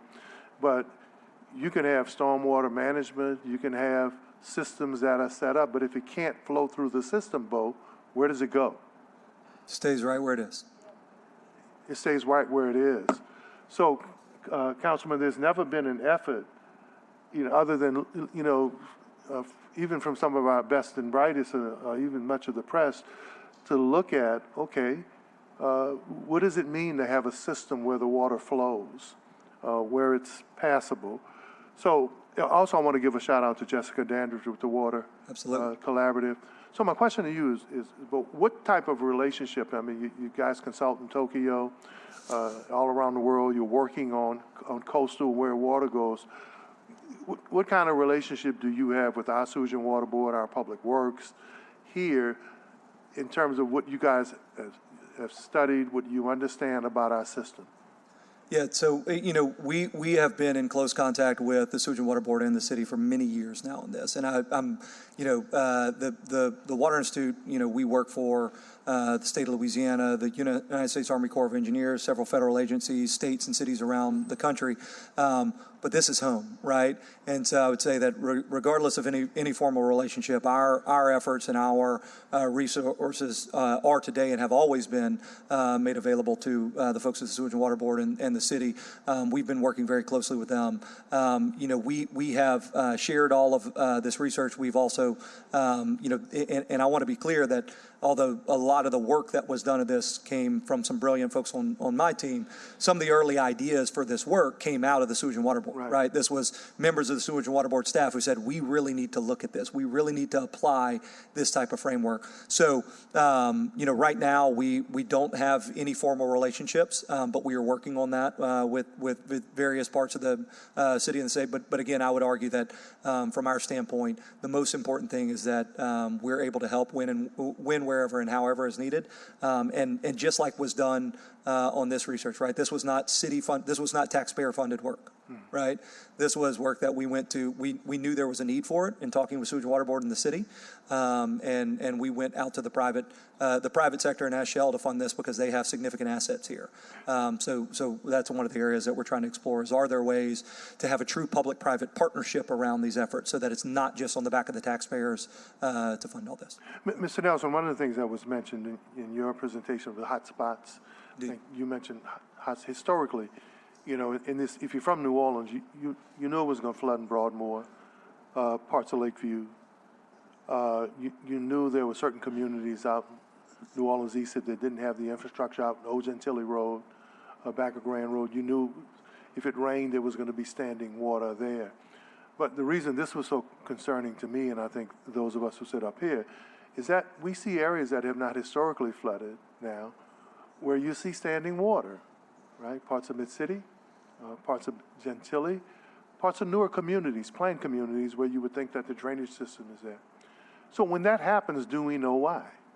Is there something where the water board can say, yeah, it never flooded in Boscoville before, but it's flooding there now, this is why? Yeah, that's a question I've heard continually, and this is why it's really good to be sitting here with Bo, and I think why it's so important that consolidation take place, and had some really productive conversations around funding, because of course we can't bifurcate that discussion, but being able to have computer modeling that lines up with those field reports to be able to say, well, is it a clogged catch basin? Is it the elevation of the canal? Is it some change in the infrastructure? That's where that computer modeling piece is key. The most interesting thing about when WWL did their Down the Drain series was that, and I like to write down comments so I can kind of follow what the experts like you guys are saying. Is this pipe connected to that pipe? But what about if the pipe ain't connected to no pipe, right? So what we learned when they did this series was that there was a little drain that Sewage and Water Board wasn't responsible that flowed into a bigger drain, and the bigger drain and into a canal. If the bigger drains are clear, if the canals are clear, and the little drains are not clear, where does the water go? Ponds in the gutter. It doesn't. So how do we know the condition of the little drains that connect to the bigger drains? And who have been our experts, people who have worked on these systems to give us that information? Yeah, I think, Steve, you can jump in there too. One of the things, and we've been pleased to, through kind of rolling this research out, to chat with some of the folks. That's mud and concrete, right? Yeah, who've been working on this for the last several years. So, Royal Engineering, CDM, and CES have been working on this a lot. They have a lot of data, right? They have assessed a lot of the pipes. Now, I will say that our modeling effort, again, is uniform across the city. It doesn't take in that data. That's something we would love to do into the future, right? But there have been a lot of assessments done, 5% back in 2015. But generally, if you look at how this is done across other cities across the state and around, is that, you kind of deploy a triage approach where you say, let's assess, let's figure out what's dirty, and then let's clean it there. Because, Councilman Thomas, the kind of inverse of what you just laid out, let's say the big pipe is clean and the small pipe is is clogged, right, it's going to stay where it is. Well, clogged in disrepair, or maybe not Or even there. whatever the occlusion is. And the inverse is true, which is that, let's say that we clean our catch basins, but the big pipe down the line saying, so this, one of the first steps here is the governance challenge, right, of how to navigate the hypothetical boundary that used to happen at 36 inches. And so one of the opportunities that exists now that we've all been talking about is, okay, now can you assess, can you do a citywide assessment first, from a storm drain all the way to the outfalls, see what's broken, see what's clogged, and then go and fix the broken stuff and go and clean the clogged stuff. Don't clean pipes, and that's something that what you would be able to do with this research that has always been available, right? The governance challenges make it easier, and I know there are folks that are in the audience and in the city that are ready and willing to take that on. What this modeling and this work that I think it helps is. We know we're not going to have enough money and resources and time to do everything. Where do we prioritize those things? I think, the beauty of this audience, you got a who's who in this audience today, man. I see DJ El Camino, I see business people, I see some of the heaviest people in the world. But for me and for my colleagues, right, we're going to invest in stormwater management. We're going to invest in sustainability, resiliency. We're going to invest in infrastructure and systems, but the water can't go anywhere.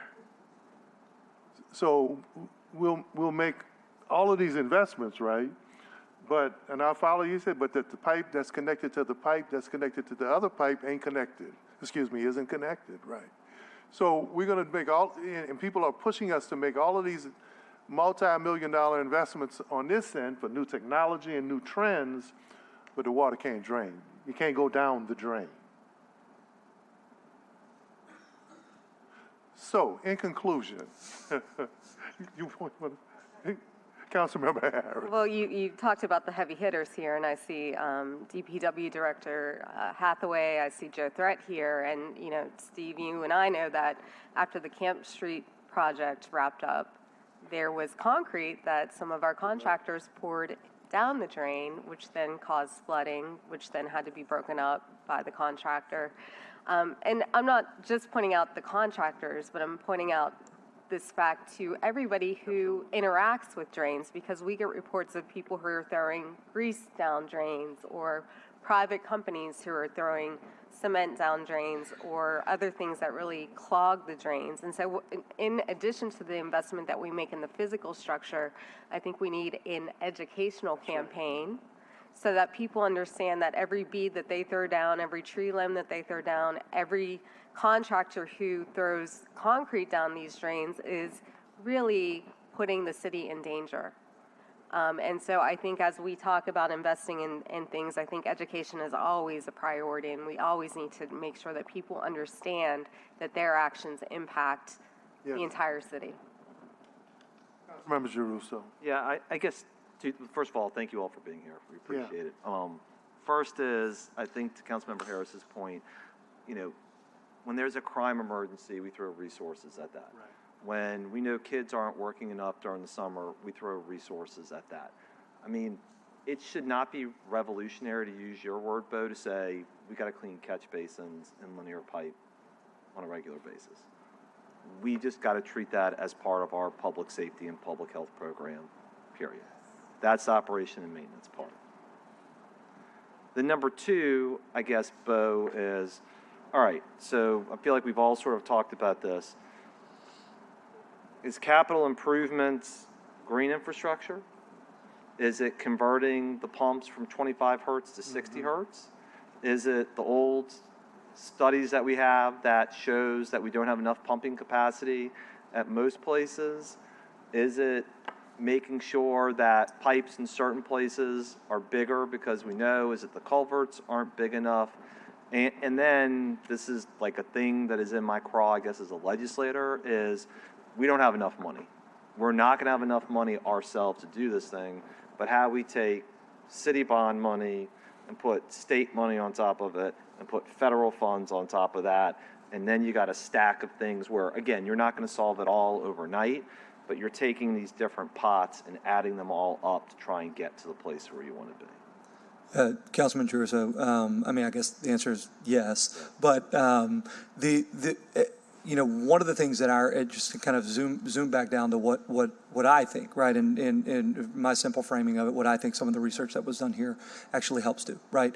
We know there are a lot of things that we can do, could do, should do, as it relates to stormwater, but then also the ancillary sides of that, right? The public health, the public safety, the public well-being, right? We know that these our drainage assets and our green infrastructure assets, right, are part of our community assets. But there are all of these things that we could do.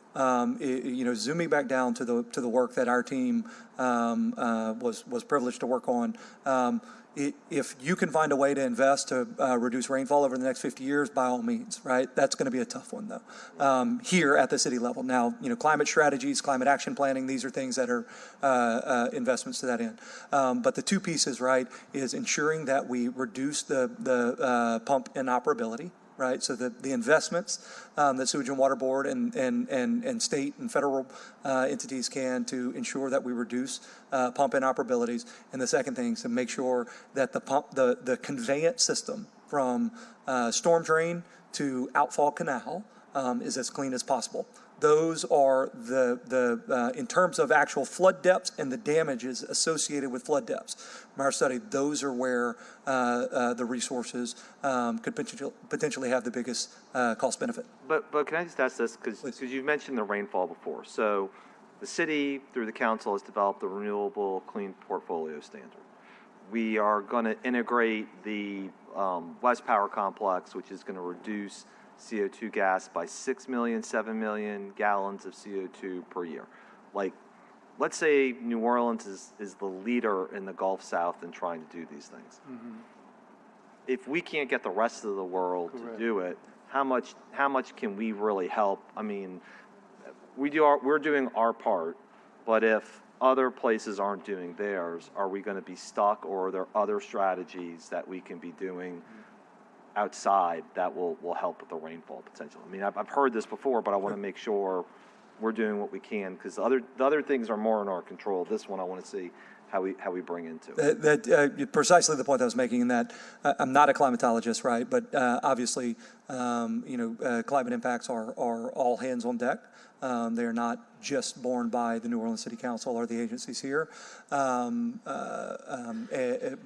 more to the point, there may be some more localized, heat islands, cloudbursts. There may be some heat impacts that from the climate impacts that could be a little bit more localized. But generally, the point is correct, right? And that was what I was saying, in that it's unlikely that the city itself will be able to unilaterally change the future rainfall over the next 50 years. Yeah, but boy, they've used some examples in Japan, parts of China, and even parts of Europe, that if you invest in your systems, in your local topography, right, and dealing with climate and sustainability and green space, you may not have a global impact, but you could kind of hold off on some of the negative aspects of what's happening with the globe to protect your community if you make the right investments.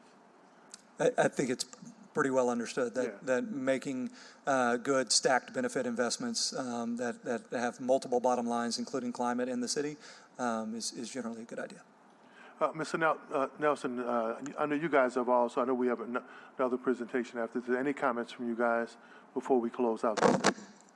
No, I think it's been a very productive discussion. I look forward to continuing to collaborate. I think that consolidation's the right thing, and I, again, want to thank council, the administration, state and federal partners in working to solve something long-term. I'll add one thing. So for those of you who don't know, I'm Megan Williams. I'm the Urban Water Program Manager with the Resilience Office.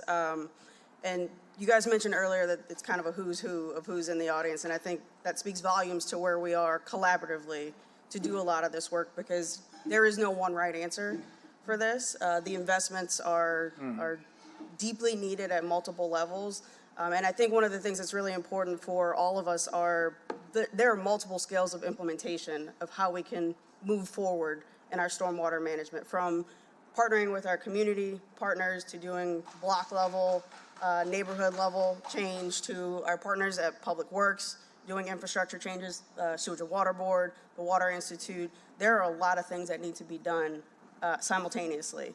And I think probably one of the biggest things is, while we need to make the investments to do the things, we also need to make the investments to maintain them. So we need green infrastructure. I'm one of the biggest advocates for green infrastructure. I love it. I know the need for it to help our pump stations and give it alleviate some of the pressure on it, but we also have to invest in the maintenance of those, investment of the maintenance of our catch basins and our drainage system. It can't be a one and done thing. So we have to partner with Sewage and Water Board and figure out what is our annual need for infrastructure maintenance. Same thing at the pump stations. You know, we know there are lots of infrastructure and capital projects that are needed at the pump stations, but how do we continue making sure that they're functioning? Rainfall is one of the things that are at the least of our control right now, but there's a lot that's within it, to the point of, while we know we need to clean catch basins, we need to prevent things from getting in the catch basins first. Our contractors, our builders, our residents, we have to find some sort of system that prevents some of that too. And it's a hard question to answer because that restricts some of the flow sometimes as well. So there's a lot to be investigated here, and the work that the Water Institute has done is informing some of the work that we're doing with some of our H&H studies and taking lessons from what they're doing and some methodologies from what they're doing to inform at a more granular scale what needs to happen at a neighborhood level so we can investigate those areas that have not historically flooded. Yeah, Councilmember Harris. Yeah, we were just talking with DPW about doing a test or pilot program with screening some of the catch basins to ensure that major debris are not put into these catch basins. But we also know from our walkthroughs with Steve and his team that when people put gutter buddies down, for example, and leave them there, then that prevents water. And so I think your sentiment about adopt a block or adopt a catch basin is something that we really need to inform our citizens about. Like, move those gutter buddies. That's what happened during the storm during Mardi Gras. It was gutter buddies that were impeding the flow. So again, I think it all goes back to education and making sure that our citizens understand the need for maintenance, for non-littering, and that will make us all much safer. Well, guys, thank you. I think Councilmember Jerusalem brought into perspective for me when he talked about how we spare no expense when we talk about crime. Our press, our business community usually highlights crime, impact on crime, crime this, crime that, New Orleans, murder capital, violence in our community. But, Bo, I think this presentation and the work that you guys are doing shows that, well, you know, if the water doesn't drain, if the pipe that's connected to the other pipe that moves it through our system doesn't work, then, you know, the people can't live here anyway, and the criminals are going to need scuba gear, right? So why not make sure we have a city that doesn't flood, where we at least know that the system is capable of doing all the hard work that you guys are doing at Sewage and Water Board. I think this is just a basic look at how we manage the water, where it flows, how do we catch it, how do we store it, how do we get it out of New Orleans, and I think we have a better understanding now. So hopefully this adds to that. This discussion would not only commend you, but Bo, I would love if you guys would continue to have a relationship with us here, and as we move forward to present, at least to let us know what are the new technologies, new solutions, and how we move forward. Absolutely do that, Councilman Wright. And you know, I'm going to leave here. We've already scoped out another phase of this work. I'm going to leave here and go try and find the necessary resources, because one of the things that is so clearly aligned from the work that we did, again, somewhat in a vacuum first and then brought it, is that there's significant data that exists right now in terms of the pipes, and if the city and Sewage and Water Board, you know, ever end up doing that kind of citywide triage of what is there, what is actually clogged, we can very easily take the modeling and the work that's been done. We can take that triage, plug it in, and then we can come back here with real numbers. We can come back here not with uniform. And so that's something that as soon as I walk out of here, I'm going to try and figure out the resources to get that done so that we can bring that back. So we'll stay in communication. Mr. Jones, thank you, Mr. Nelson. Thank you, guys. Any online comments? No online comments. Thank you, guys. Next item on the agenda. Oh, wait, we have a comment from the public? Yeah. No, that's okay. Just come and identify yourself. Yeah, please. No, it's all right. We're glad you are, though. Thanks. Cheryl Austin. Yes. I'm with Greater Treme Consortium. I'm also 1/6 of the Waterwise Collective. We are a neighborhood organization, of course. Yeah, I was on a tour a few years ago you guys did about water. Yes, and I appreciate the Water Institute presentation today. I was part of it a few weeks ago with SCAPE, so I appreciate that. But what I wanted to speak on was maybe like 3 things. First was Del Taurus. Just fill out a card when you finish. I will. Del Taurus, we were there in April. New Orleans Amsterdam. Del Taurus was the host organization for the Waterwise Collective. 26 of us were there for a week. They wore me out. But anyways, Amsterdam is not New Orleans. That's the one thing I want to point out. For 2 reasons. They work collectively on all levels, from the ground up, community to elected officials, and it's a whole different system. New Orleans is not that. They have fortified their country by digging canals where water can actually be stored along with other types of water detention methods. I don't think we are at that point yet.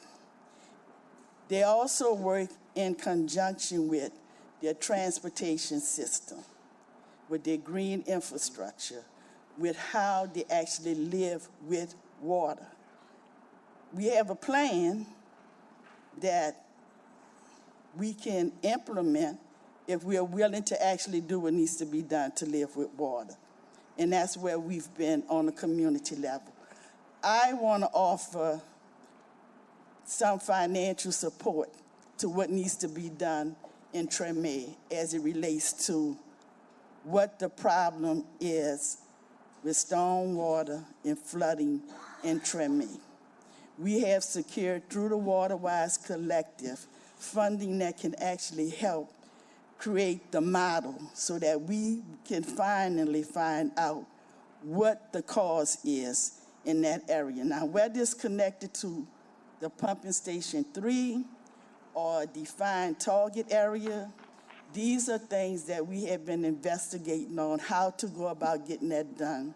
And I think we've contacted Water Now, the Water Now Institute. Mr. Nelson's going to make sure y'all exchange information. Yes. And that's why I wanted to come, because absolutely. On a community level, we are doing this work. We're trying to figure out how we can help. Litter is a big problem. The catch basins are a big problem. But recently what we have found out and have been witness to are the videos where there's drinking water pipes that are leaking, not just along with the sewer lines. So there's a lot that needs to be done, that can be done, but start at the community level. Thank you, Ms. You know, we're here to help too. And all the issues start grassroots. Thank you very much. The card is over here. Go fill out a card, Thanks please. for giving me the opportunity also. Ms. Baptiste, no, just fill out a card when you finish. Good morning, Council. How you doing? Glad to be here. I want you to know I support Cheryl Austin 100%, what she's saying about the Treme and the stormwater. You know, we recently had a problem with the Lafitte Greenway trying to take the Treme money for the water program, and I'm here to say, to tell the Lafitte, they're not going to jack the Treme out their stormwater management money, because I know you'll stand on that, Oliver. But also, I came here today to real quick. You know I'm here to tell you what's going wrong in the city, but there's a brother sitting at the table. I want to shout out this brother right here, Steve Nelson. Steve Nelson has been real to the people. Let me tell you, this brother pick up his phone. I told him about a problem on Elijahfield and Flood. I told him about many problems. I even told him about something about the bridge, and I followed him. He went and picked the cones up and everything. So I just want to shout this brother out, because every time we see people hitting the sewage and water board, but this brother is the real deal, OT. Leslie Harris, Joe Geruso. And you know I don't give everybody a good opinion. But this brother is the real deal. You heard me? This brother pick up his phone, get the job done. And so I was down here, and lots of times, y'all hear me shouting and everything, but this brother 100 in my book. So if anybody messing with Steve Nelson, I'm coming to fight for him. Yes, sir. And on that note, It's like a Noonie proclamation, right? That's a Noonie proclamation. I think you want to add that to your video resume, right? Guys, anything to close out? Folks here for all their hard work every day. And Bo, we look forward to a continued relationship, and thank you. Indeed, thank you. Thank you, guys. Wow. That's a never seen or heard before. You just made history, Mr. Nelson. Ms. Karen. Next agenda item is an update on the infrastructure for the Super Bowl 2025. Presented by what, Department of Public Works? You know he played football at Washington State University.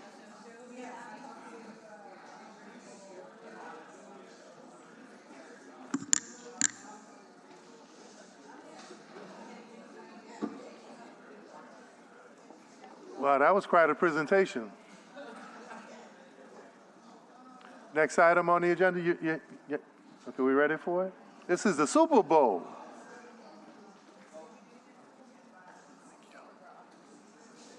Super Gras, yeah. We don't have Super Bowl here, we have Super Gras with a football game. Man, look at all these heavy hitters. Jay Cicero, number one DJ.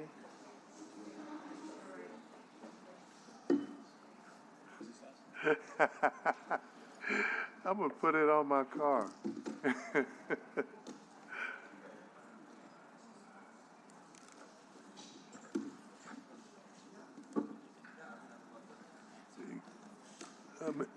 Mr. Montano, guys, y'all can start your presentation when you're ready, and we'll just follow along.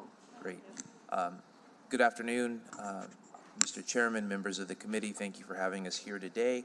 I will just do a quick introduction and then turn it over to the team for more of the granularities on each one of the slides. But overall, we wanted to give the council and the public a little bit more detail, a little more color into some of the plans and hopes for the anticipated Super Bowl coming in February. There is a lot of work that is happening. We always invite the council and members of their staff to our ongoing Super Gras meetings that we have on a bi-weekly basis now, and any updates in between we're happy to provide.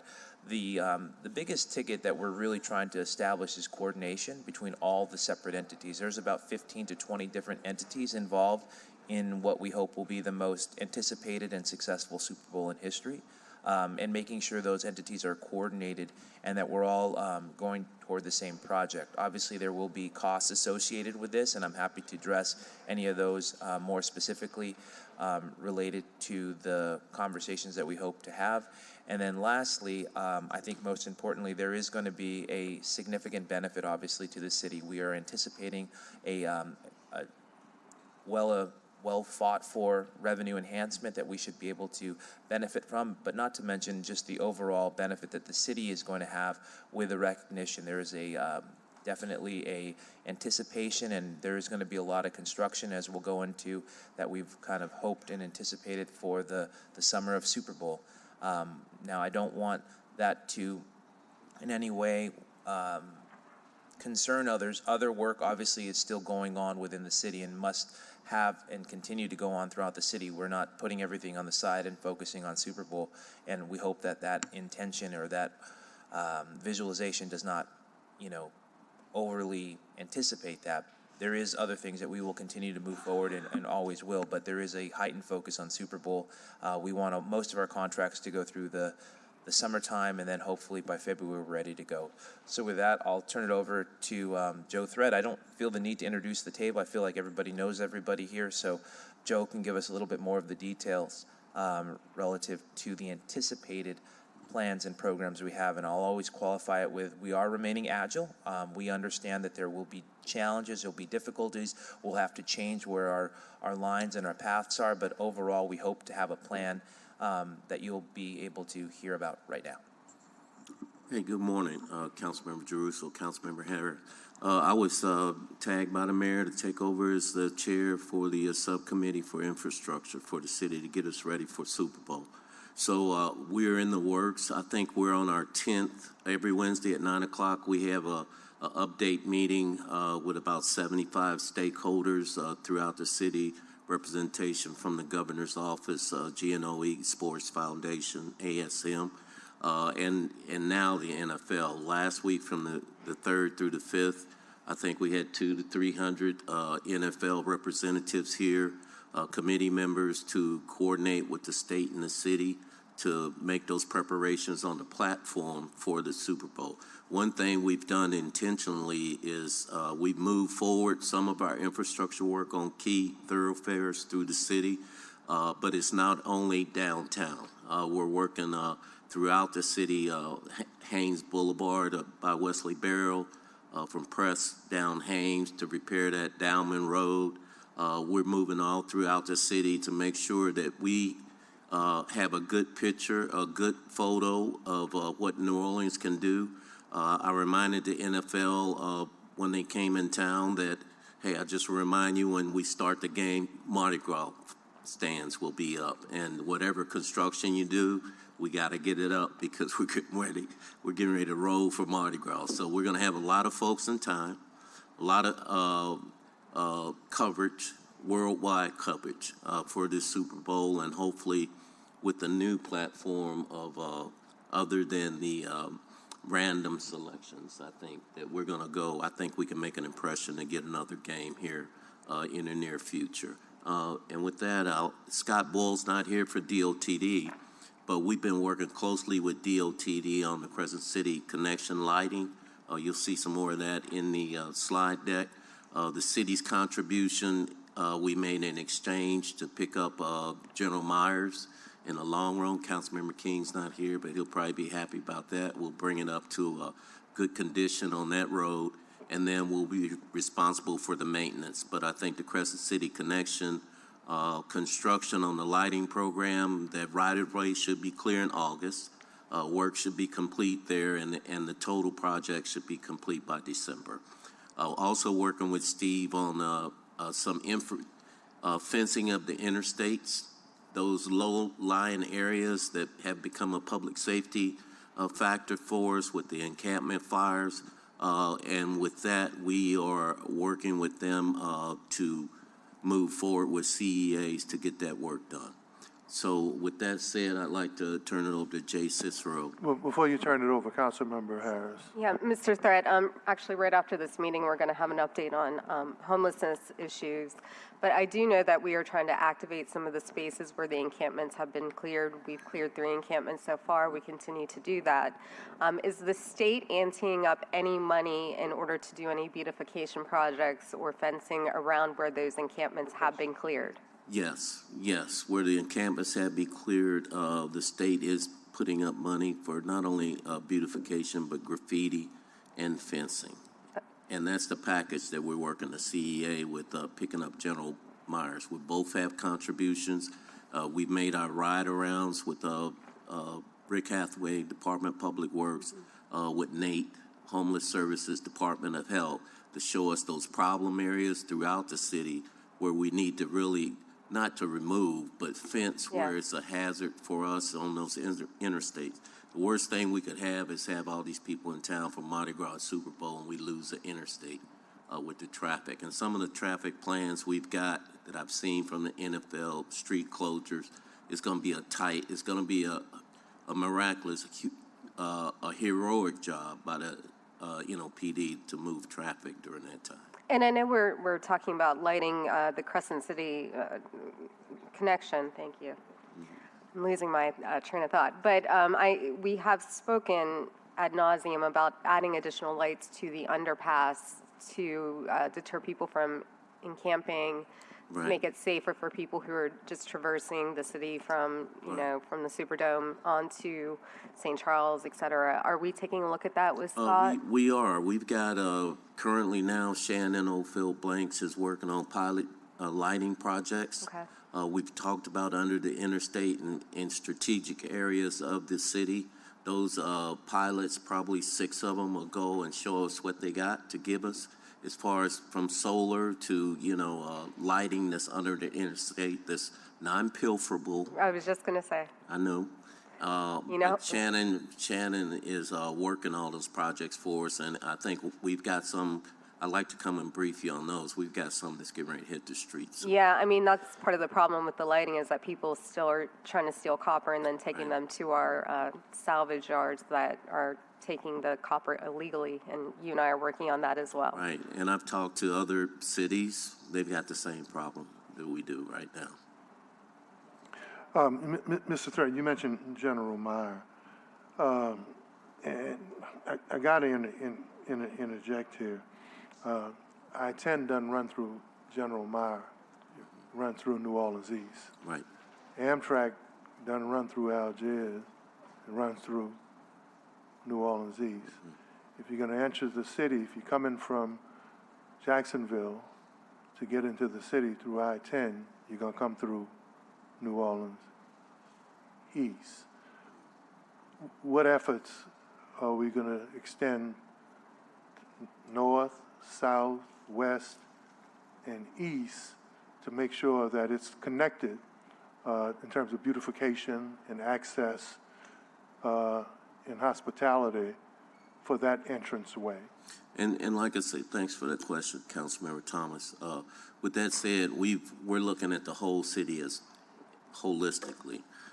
Every Monday, every alternating Monday, we have a beautification working group with all stakeholders. You're talking about energy, arts council, everybody. They look at the whole city as a whole, what we're going to do, even with nonprofits, what we're going to do for them to come and help us. Beautification, weeds. We've got Tom Mulligan and Obest looking at tires. We've got mosquito and control looking at collecting tires. But the efforts we're talking about are starting now. We're looking at, as you know, we picked up Haynes Boulevard, so we're looking at that avenue. We're looking for the over 2,000 private jets that are coming to town from Lakefront Airport and the New Orleans International. It's a lot of things going on. It's a big enchilada for us to get everything ready before February. I don't want to steal any thunder. No, but that was the other part of my comments were going to be about Dowman, the early entrance on the chef. And when you talk to people who access New Orleans Lakefront Airport, many of them are going the back long way instead of accessing I-10 downtown or 610 just because of the visual aspects of it. Exactly. And at some point, you look, other cities, their footprint, one of the reasons why that makes us so attractive is other cities, their footprint is a 45-minute, hour-and-a-half drive to events. So for the life of me, and when people are starting to have conversations now, if I can go to San Diego and go to the Super Bowl, Miami and go to the Super Bowl and have to drive an hour outside the city, why don't we have events within the boundaries of our city, and why we don't have economic impact within the boundaries of our city that are just 20, 25 minutes away? Yeah. And I'm not exaggerating. No, I agree with you, and I think later. You go to Super Bowl in New York, you might wind up in Jersey. Oh, absolutely, and when you look at Las Vegas, I mean, the teams were 30 minutes away from the stadium, whereas I'm gonna let you guys talk about the team. But Rick Hathaway's gonna come up and talk to you about the basic improvements throughout the city. But if there's anything, Councilmember Thomas, that you specific about, what we're doing is moving public Yeah, I'm works. specific about all of it. I know, but we're moving public works dollars of streets and work that we had planned down the road. We're moving them up forward, so the city is dressed up and we're ready to go, and we put on a good show. Okay, and with that, if I could, I want to Councilmember Harris has a follow-up. I do, and I might be jumping ahead because I haven't looked at this All right. presentation, but DJ El Camino and I were talking about some of the private buildings that are eyesores as you come into our downtown, and I know this happens throughout the city. What are we doing to work with those building owners? And I'll just say Plaza Tower, for example. That's at the front part of our city. As you go to the stadium, what are we doing about? And I think that we have those on our list, and we worked. And I'm gonna let Michael talk about them. We're working with Tom Mulligan, Code Enforcement. We ID'd those buildings and areas and locations that we need to dress up. And with that, Michael, you want to tell them some of the work we're doing? Thank you, Councilmember. I'll answer this along with Jay because we're working on it together with his team. But with Plaza Tower specifically, we've looked at various options for it. Wrapping the entire building is likely too expensive and frankly dangerous to install. So the current plan that we're looking at, working with Jay and his team and the NFL, would be to wrap what effectively is the bottom 10 floors, which is really what you see from ground level, in some type of messaging that Put a big napkin on it. that welcomes everybody to the city and the state for the event. And then there's some other possibilities about actually projecting on the building at night to beautify it. So Plaza Tower is the biggest example, but there's others. For example, we're working with the city and B-Mike on a potential mural for the Heel Garage, which is on Duncan Plaza, which would be a spectacular way to integrate artists like Brandon, and there's others as well. Jay? Good answer. Just want to say we support all of these efforts, of course. We do recognize and have talked about Plaza Tower specifically, have brought it up to the NFL, and so we're trying to make a master plan altogether of what will be welcome signage that the NFL puts up, welcome signage that the host committee or the state, city will put up, and any type of other advertisements on large buildings, whether or not there be wraps or projections downtown. So it's all just starting now. As Joe said, or Coach Joe said, I'll call him Coach because he's coaching us all. But we're trying to make sure we have a comprehensive plan moving forward to make sure that the NFL is and their supporters and sponsors are getting what they need, as well as what the city needs. Yeah, I mean, listen, and it's not just Plaza Tower, and I hope that the owner is working with y'all on that, and that y'all aren't just absorbing the cost, because this really could be used as a carrot and or stick in order to get some movement there. But I think about the Archdiocese building across the street from Plaza Tower. I think about the building where Avenue Scooters was on St. Charles Avenue that is graffitied and is an eyesore. And this is, again, not just in District B. I'm excited that this is all happening in District B. But throughout our city, as you're coming from either way, when you're coming from Mississippi or where you're coming from Florida, where you're coming from wherever, we just need to make sure that those buildings that have been eyesores are addressed. And I know Matthew has been working with y'all on identifying that, and I'm sure the other council members have their top 10 buildings that could be addressed as well. Yeah, and I appreciate that. I mean, Matt shows up at our meetings every Wednesday. Councilmember Thomas and other council folks, we do it by Zoom, so you can have your staffers just dial in if you've got anything that we need to add to the list or address. I know Tom is doing graffiti citywide. We just NTP'd, and I let Rick talk about the Hard Rock site. We NTP'd to do Rampart and Canal. And I think the NFL is looking at Sanger is going to be one of the locations there for NFL. So we're going to dress up City Hall. We're going to dress up Duncan Plaza.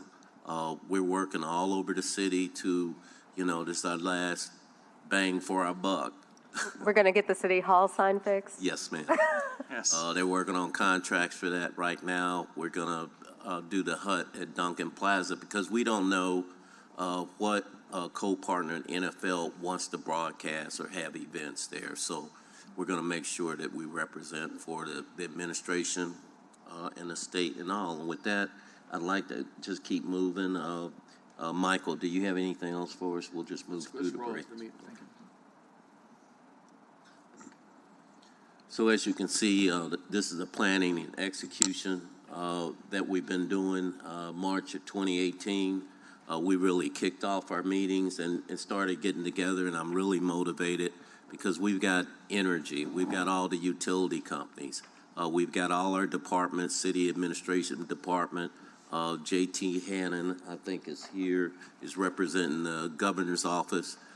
He's in all the meetings, and like I said earlier, we're going alternating Mondays where we really roll up our sleeves and do infrastructure working group and the beautification groups of the city. We've got tree plantings, we've got sanitation coming with new carts throughout the city. So I think it's going to be a big event for us. It really is going to bring revenue into the state and the city, sales revenue that we need. We're working with also holding, I talked about our meeting, the total package for us right now, when you talk about right-of-way, sidewalks, the different areas around the Dome area, Dowman Road, the citywide contracts that we're going to put out is around $40 million. Like I say, we're planning some of our bid and bids that's going out in the NTPs in conjunction with our current bond sale that we're advertising right now. So when those monies come in, we'll dress it up. But like Gilbert said earlier, this is going to be long-lasting infrastructure improvements that we're putting forward to get ready for Super Bowl. But they'll be long-lasting once the Super Bowl leaves us, and the city's going to look really nice for us. And we listed the partners here. DDD, I think they're here today. French Quarter Management District. Department of Transportation really been helping us out a lot, addressing a lot of these different areas in the city. We're looking, we also assign responsibility for our utility companies. We are coordinating the utility work in the cities. We've set a deadline for November 30th for all the utility companies to finish their work. The last thing we need is for a utility cut or service cut to happen once we've done all these right-of-ways and streets. And then we've got to look at our private permitting that we're doing for individual construction companies. I pray for you. Thank you, sir. And if I could, I'd like to get Rick up to give you where the rubber meets the road. You know, once we fix the street, we can't wait to cut it open. All right, well, you can see up here on the screen some of the projects that we're doing, working on Poydras Street right now, as you all well know. That work will be continuing on through August. We'll go all the way from Claiborne down to Convention Center Boulevard. Then we'll spread out among downtown. We're doing some work over at the UPD, Howard Avenue, sections of St. Charles Avenue, Carondelet Street, the streets around Lafayette Square, Girard, Julia. These are routes that the Super Bowl is going to use for shuttle buses between the Convention Center and the Superdome. There'll be some additional work around the Superdome and in the LSU campus area, the parking area. That section is being done by the DOTD. They'll handle Poydras Street up from Claiborne to Galvez and the 3 streets that separate the parking lots. And then they'll work on the ring road around the Superdome, repairing sidewalks and curb.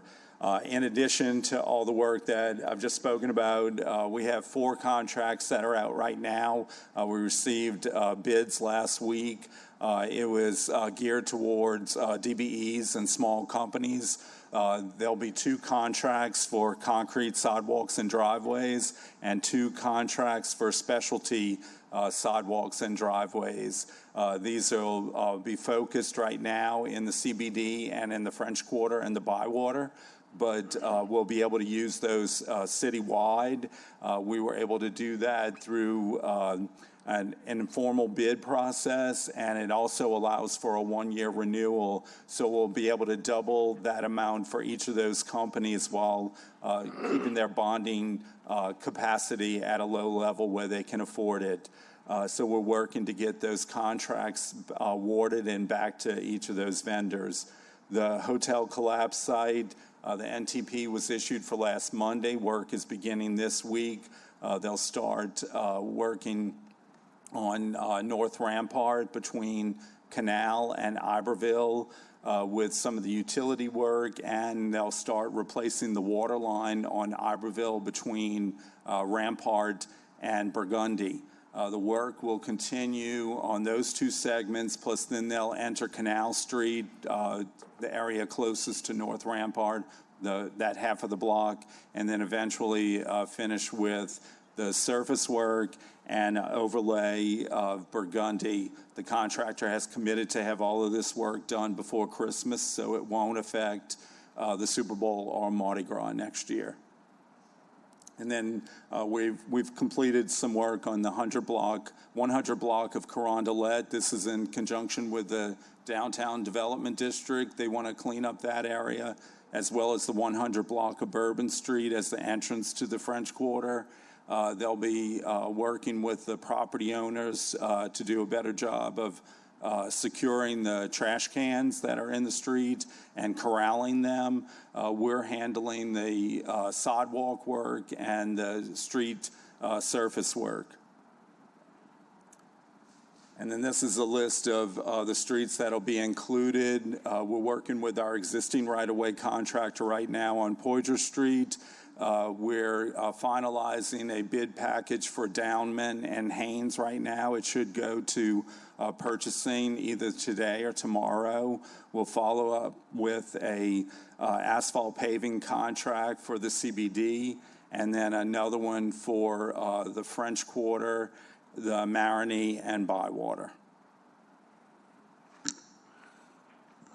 And then, and you know, Councilmember Thomas, you talked earlier about the small business. So we specifically put out these 4 trade contracts because we talked about we've got some really professional concrete and bricklayers in the city. So we went out this first round of 4. We're going out with another round of 4, and we'll keep going.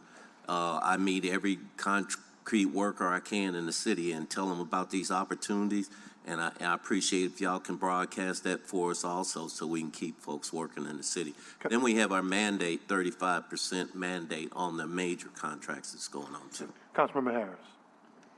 Joe, this is a tough question, and I appreciate the DB component of it, but how are our utilities working with us? Because you know that in the CBD, and I see Davon back there, that we have a lot of areas where utility boxes have been cut, where there are holes in the street, and we contact AT&T, or we contact Entergy, or we contact Cox, and they're pointing fingers, blah, blah, blah. How are we coordinating with those utilities? Well, believe it or not, they're in my meetings every Wednesday. Are they? CEOs, president of companies are there. We're working, Energy's there. Okay. We're working very closely together. They know that this is a big deal for the city. They're part of the operations of the city here. So they're in all, we've set a November 30th deadline for all their work they're doing. They say, well, Mr. Joe, we can't make it happen because permits are held up in the city, and we cut those loose. Okay. And make sure they got all the permitting they need. So we've asked for all their project schedules of work that's going to happen between now and the week before Super Bowl. And back to the DBE question, are we insisting that they use DBEs in order to complete some of these repairs? And I think that most of them are following our 35% mandate through supplier diversity, but we'll bring that up again and talk about it this week. Yeah, bring it up and bring it up like that. Councilmember Thomas. Joe Threatway. No, just to follow up, you know, we council members, we do our own investigations and independent surveys. Downtown, a lot of the light poles, the base. I know what you're getting ready to say, and that's why I brought I'm gonna let Devon you up say here. it then. I brought Devon up to talk about some of that. Where'd he go? Hey, Devon. I'm gonna let you say because we're doing a lot of work. See just how Nostradamus you are. Good afternoon, council members. Davon Barber, Downtown Development District. We continue to work alongside city departments on a number of affairs, particularly with the Public Works Department. You heard Rick outline a number of the capital improvements related to sidewalk repairs. DDD, through our grant program, we're also working with private property owners. We administer a sidewalk improvement grant program where we provide up to $40,000 for sidewalk repairs. We will continue to administer that grant program. We're also partnering with some vendors as well to undertake minor sidewalk repairs throughout the district. So whereas Public Works is handling the larger projects, we'll take care of those smaller items. For example, when you may walk throughout the district, you may see missing brick. That's where we can just jump in and take care of that. We're also partnering with Parks and Parkways as well with replacing the tree canopy in downtown. We know that there were a number of trees missing over the years, so we've identified funding. We've conducted a comprehensive survey of tree wells throughout the downtown, and so you'll start to see tree replacement in terms of the tree canopy in downtown. From a beautification standpoint as well, we're also identifying opportunities to bring in our cultural bearers, our artists, to spruce up walls throughout downtown. We think that's really important. We want to create these Instagrammable moments all throughout downtown. So a lot of the work that you've heard from some of our partners, we are in the trenches working alongside. We are boots on the ground, so we've been doing a lot of survey work, and we'll continue that partnership. Hey, Devon, talk about those bases of the historic streetlights. Sure. We've probably been a pest, I think, really just identifying some of the historic bases. That's something that was really important to us. We recognize that every detail matters. And so DDD, we did conduct a comprehensive survey of all the lighting standards throughout the district. And so working closely with Public Works, we have a project that will be forthcoming led by Public Works to replace the bases of those light posts. And Public Works can really go into the detail of that, but we understand the importance of that, again, working alongside our partners.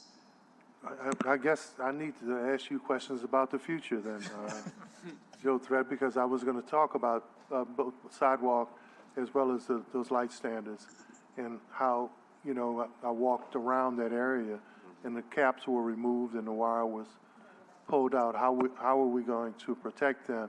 And Convention Center Boulevard right now is the standard, especially when there's an event of how people move, its aesthetics, and how it can work when you take under consideration vehicular traffic, pedestrian traffic, and biking of people who are around our community. I would hope that we would take a look at what happened with Convention Center Boulevard, its design, and how efficient it is, because it really is the standard downtown right now.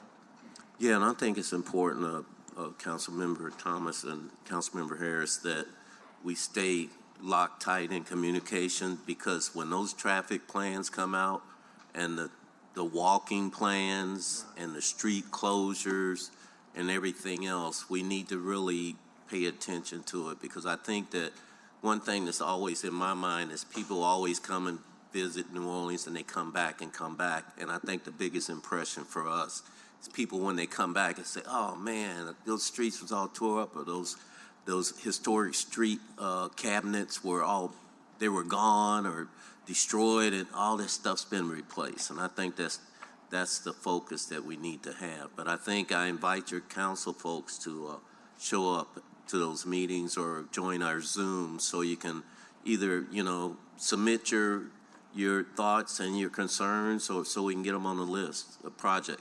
One note I wanted to make, I know there was some comments in the news media about 400 projects currently in construction, 500 projects currently in construction. All they got to do is pick up the phone, call Joe Thread or Rick Hathaway, Public Works. We'll give them the real information. We do not have 400 projects currently in construction. And some of those projects might be identified as a crack in the sidewalk, or bricks that are missing somewhere, or a cabinet, streetlight cabinet that's faulty. We're working on everything, but what Rick talked about is the major constructions that we're going through. We're going to try to clean all the graffiti in the city if we can. We're going to fence decorative fencing under the interstate. One example, if you talk about our impound lot on Claiborne that looks really raggedy, decorative fencing. So when the people get their cars towed, they can go to a nice place to pick that car up and pay the fee. What a consolation. It will be. But I mean, I think we're trying to look at everything that we can improve now. I mean, just think about it. We got another year and a half of this administration. The cars we're trying to do all the work we can do. Mr. Hack? Well, I just wanted to add one thing, just to give credit to Senator Jimmy Harris. He was able to help us pass legislation during this session, that special legislation up until February 9th for the Super Bowl that allows city to expedite contracts that previously were at $5,000, now up to $150,000. Thank you, Senator Harris. And so, yes, and so that's something that's showing how the legislature is also helping us in this process. Yeah, this seems to be one area that we've talked about so many divisions with the legislature and our governor, but this seems to be an area, Mr. Montano, where the state and the city and all our parties are really working together. Hopefully, that spirit will continue on everything else. And I agree with you, Councilmember Thomas. If you think, and then something I bring up in my meetings when we're running the meetings is that the same group we've got planning for, I call it Super Gras, the Super Bowl and Mardi Gras, is the same group we'll have together if we have a major storm coming our way. You know, so it's just that you know, it's the atmosphere of collaboration that we're starting to really get, you know, in a rhythm with the utility companies, with the state, with everyone is the same. We've got GOSEP there, is the same collaboration we're going to need if we get a major event this Well, year. I can tell you're a real Marine. You having us ready for the flood, the football game, and the parade. Councilmember Harris. Well, and I didn't want to bring up bad things, but, you know, ice storms happen frequently here and more frequently now. So I'm wondering if you are planning for, if there's an ice storm during one of these events, do we have trucks ready to go to ice the road? Because, you know, I'm from Ohio, but people from Louisiana cannot drive on icy roads. That's a good point. We cannot. I didn't think about that. That's really? a good point. Yeah, Oh, well, I'm going to put that on my list. thank you. Graffiti, I talked about that. Code enforcement is working with that along with DOTD. Mural installations, we're working with the Arts Council. One area we're focused on is on Earhart. If you look right across from the Home Depot, that's a project for us. You see the food trucks there. We're going to beautify that area. That's one of our projects right there. Working to get permits from DOTD so we can have an art council support us in those standards, interstate standards, some artwork on those, like the Claiborne Corridor. We're going to also work on murals installation throughout the cities, tire removals, mosquito control. Can we arrest one of the, can we do the perp walk? I'm not even for that, but for tire dumpers, I would be pro perp walk. Can we arrest one of the tire dumpers, right? Can we do a stakeout? Can we clean the area and put flowers there and invite them to it, right? And arrest them and put them on one of those stations of the Picayune or the Advocate might even do a story on arresting a tire dumper. Can we do that? Let's do a stakeout.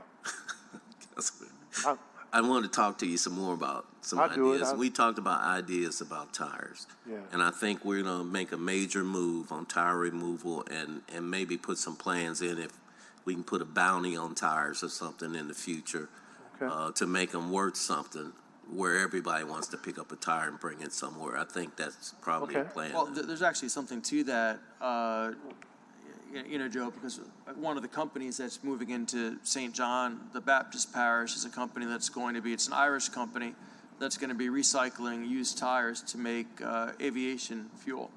And so there actually is going to be an intrinsic value to that waste. Right, and like breaking news right here. Exactly, like Devon mentioned earlier, with him and Mike Karam with Parks and Parkway, major tree plantings and flower plantings. You know, seasonal flower plantings. So we've got the color plan from the NFL. So you know, it'll coordinate with all of our other things that are going on in the city. And then Claudia with mosquito rodent control. We've got a major rodent abatement project going on. That's on our project list also. DOTD's not here today, but Scott said he had another pending meeting. And well, before you move on this, I know Representative Hughes has been working with us on the opening of the Seabrook Bridge. in trying to get the August date moved up to get those repairs done. And any conversations with him or others at the state level?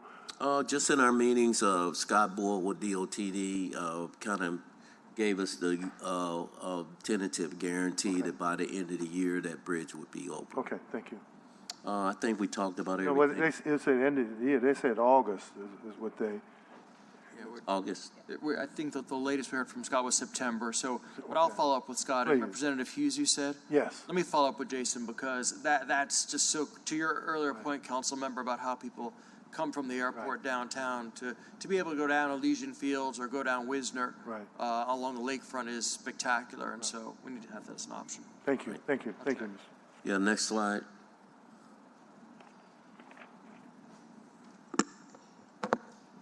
Thank you again, Mr. Chairman, and Councilmember Harris for having us here. This is my committee. Councilmember Harris' committee is the next one. Okay, thank you, Mr. Chairman. No, that's all right. I understand.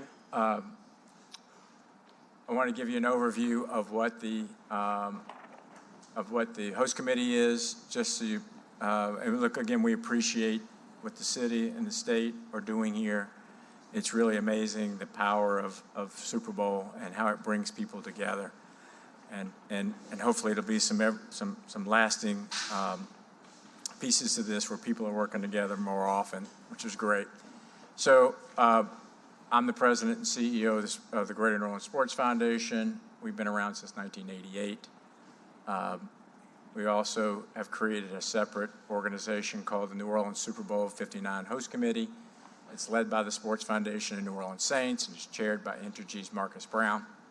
And we're responsible for planning and executing and hosting our record-tying 11th NFL championship game here in 2025. So what is it that we do? First, we take the bid specs from a group like the NFL to evaluate whether or not we can actually host the event in a given year. We pick that apart, and we figure out what the budget is going to be to fulfill those obligations and requirements in the bid. Then we create the bid presentations. In this instance, Mrs. Benson is the one who presented to the owners, the NFL owners. The NFL owners actually make a decision on where a Super Bowl is awarded. If we win the bid, then we finish off the contracts and with the owner of the event. Then we create a host committee, and we staff it as a sports foundation. We're in the middle of phase 6 right now, fundraising to fulfill the bid obligations. And then event operation execution is where our organization really shines. Next, please. So our record-tying 11th Super Bowl, great history here. Mr. Cicero, before you move on, Yes, sir. just for the public, and thank you for all of your work with these events and getting this one. How much more expensive is it now from when we started back with Jim Steig with the Super Bowl to now, just to give the public an understanding of the level of responsibility of the local community, the business community, as well as the municipality to host a Super Bowl? Significantly more expensive. It's a great point. I don't like to put out numbers because I don't want our competitors to know how we do it versus what they have to do. However, it basically doubles each time that we've hosted in the last 25 years. So it would be our 4th Super Bowl, and those numbers dramatically increase each time. And so that's a requirement of us to raise funds, a significant amount of funds from the private community as well as public fund support from the state. So good segue there, Mr. Chairman. Entergy and Chevron are our founding partners, and Pan American, Ochsner Health is our official health provider. New Orleans and Company, Louisiana Fish Fry, Freeport McMoran, New Orleans Tourism and Cultural Fund are also participating. There are a number of other groups that are not sponsors, but are providing funding support for the organization. So what's the return on investment? Back in 2013, there was a $480 million economic impact from the University of New Orleans study. I guess it's 11 years ago now. Over 5,000 jobs created, almost $35 million in state and regional tax dollars generated, 125,000 plus visitors, only 70,000 will attend the game. There's another 50,000 folks that are here to have fun and watch it at their favorite restaurant or bar or family member. There's 6,000 credentialed members of the media. So this is why we do what we do. And we know it's going to be higher this time around, being it'll be 12 years later. But this is why we take these financial risks and make these bids and try and get these events to New Orleans. Next, please. And then there's a media return on investment also. Highest viewed television event in the United States, 123 million households last year, or this year, excuse me. And then there's a social media return on investment, billions of exposure, billions of posts and engagements on all types of media, social media outlets that week of Super Bowl, and especially Super Bowl Sunday. And that's just an overview. I just want to point out that this logo was created by a local company, Communify, and there's some hidden meaning in it. And so you have the dots on the drum. That's 11. The 11 dots represent 11 Super Bowls, and the 8 grips on the football represent the eight Super Bowls in the Superdome.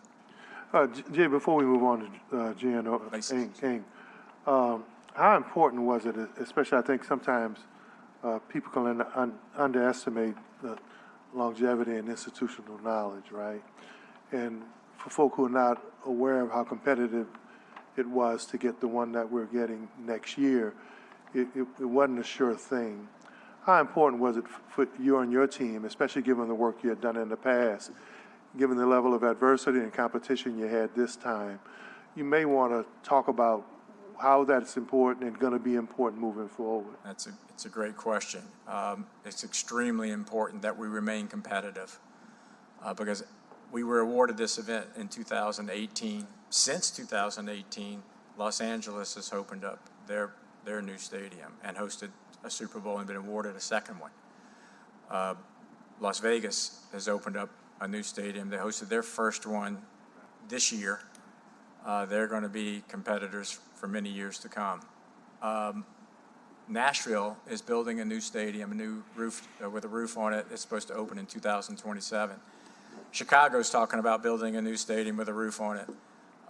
And Buffalo, of all places, it'd be very cold to host it there, but it has been held in new stadiums before, in outdoor stadiums in New York.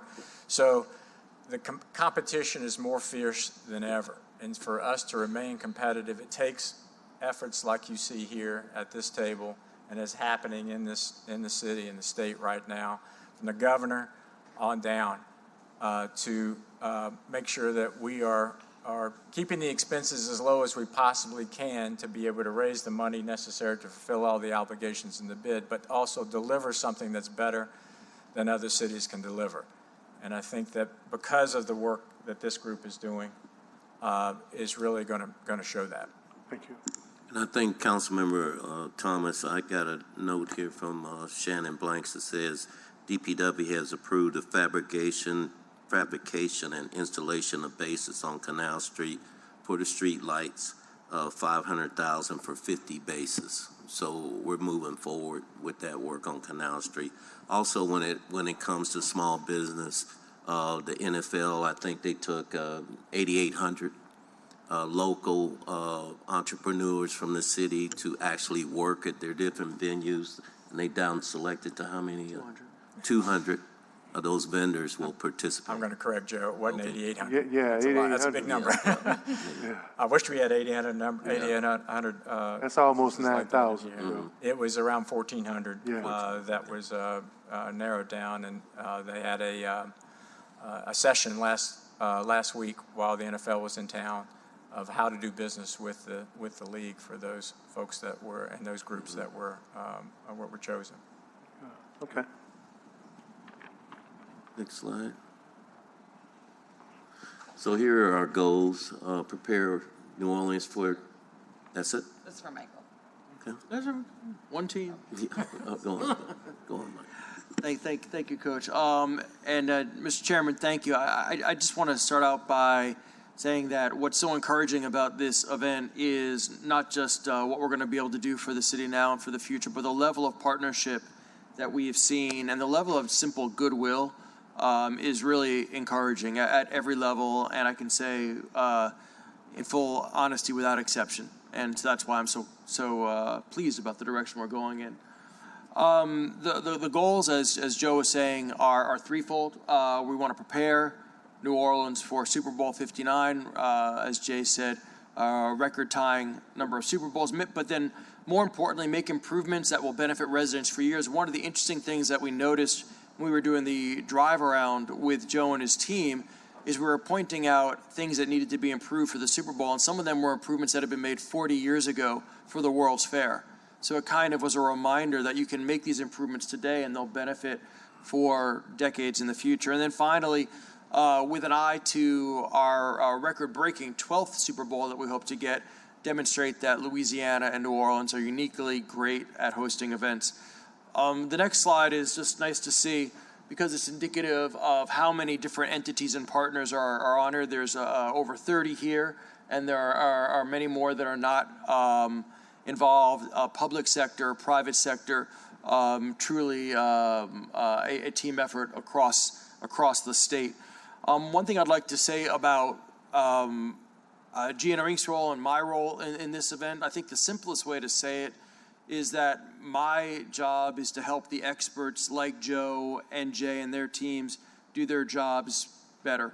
We're really here to help coordinate and facilitate, troubleshoot, because the event has gotten so big, it's really a mini Olympics, that it requires a bit of an ombudsman type of role. So some things that we've helped with include the legislation that we've helped pass, coordinating between DPW and the state so that they can have a CEA to share contracts for work like Poydras Street. At the request of Mr. Threat, we now have over 20 entities who are members of the NOLA Coalition who are going to help with beautification, giving a chance for local organizations to get involved. And we talked about the murals. I'm really excited about the beautification that we're going to get done working with the Arts Council and the Hellas Foundation, because that's something that's going to last for years and years afterwards. And then this has been gone through, so I'll just go through these fairly high level. Next slide. This is an overview of really all the punch list items. You can see the biggest categories are lights, roads, and sidewalks, but it's a full range, and some of these, as Joe said, are as singular as an individual lamppost or sidewalk corner or curb cut, but each of them are a chance to beautify ourselves and to prevent something worse happening. So every single one matters, and we're attacking them all together. So look at the first category, which is roads. Their projects include Poydras Street, which we can see today. They're concentrated, yes, and as I reminded Councilmember Harris, sometimes it takes great pain to make great art, and the city is going to be beautiful. If we go on to the next one, this is one of my favorite ones. This is over by LSU, Bertrand Street. Right now, not much of a street there, but it's going to end up being repaved and beautiful for everybody to enjoy, including LSU students. Next slide. Lighting is critical. Lighting is an issue everywhere. The French Quarter is going forward with repairs to the lighting there, which is so important. But the interstates, it's important for people to know the interstates are actually the purview of the parishes. So it's Jefferson Parish and Orleans Parish that are going to be fixing the lights on the interstate from the airport into downtown. The most beautiful lighting is going to be, of course, on the Crescent City Connection. The lights were destroyed in Ida. What we're going to have there now is going to give it instant icon status because they're going to be programmable. And so we're going to be able to have colors of the Super Bowl, colors for other various events, and you know that it's going to be something you're going to see on TV because it's quite a beautiful structure. Sidewalks, there's dozens of sidewalks. Some of these are concrete. Some of these are specialty paving. As Joe said, these are already going forward. Drainage, we had an excellent presentation from Steve Nelson and then from Bo, and I think that this is one which we have to use the Super Bowl as the forcing function to make improvements today, but then we all know on the council and here, this is an issue that we have to continue to work on because it is the existential issue for New Orleans. Encampments, I want to give a ton of credit to Nate Fields and his team, as well as others who've been working on this, like Unity and members of the council, particularly Councilmember Harris, you and your team. 3 of the encampments have been closed in the name of safety to infrastructure. Now they're working on Calliope over by Home Depot. That's going to be next to go. And we're going to make sure that people are rehoused in a humane way and our infrastructure is safe. The parks and public spaces will range from things that you might not notice today. This is the underpass across the street on Earhart from Home Depot. But once they are beautified, then you will notice them, and they'll have a collective sense of a city which is welcoming for all of its residents. And then some will be spectacular. Here's a rendering of what it could look like to put a Becky Foss on the side of the post office as seen from the Superdome. Or the next one, which we're meeting about later today, is Brandon Odom's B. Mike going on the Heel Garage, which is now city property, which will abut onto Duncan Plaza. And the idea is to not just beautify, but to tell the story of New Orleans and Louisiana through our local talented artists. It can be a real triple win for us. Mentioned by Joe, all of our telecommunications partners are in the weekly meetings, and they are promising us upgrades that will last us not just for the Super Bowl, but well beyond there as well. And then finally, just 2 things which are more traditionally in the purview of GNO Inc., working with Mark Romig and the PR committee. We're going to be telling stories that go beyond the typical cliches of New Orleans. We're going to be telling stories about our economy and things like advanced manufacturing, like Michoud in New Orleans East, where every advanced space flight, every manned space flight since Apollo has been built, and where we're going to put the first woman and person of color on the moon in 2025. What's happening in energy? What's happening in international trade? And also stories of resilience. It is disappointing, but true that many people don't understand the billions of improvements that we have made to make us safer from flood and hurricane since Hurricane Katrina. We have to tell the story of how, for example, we were kept bone dry during Hurricane Ida because of these improvements. And then finally, we're going to be welcoming VIPs from around the world. We've been talking to our friends in Las Vegas about how they did that.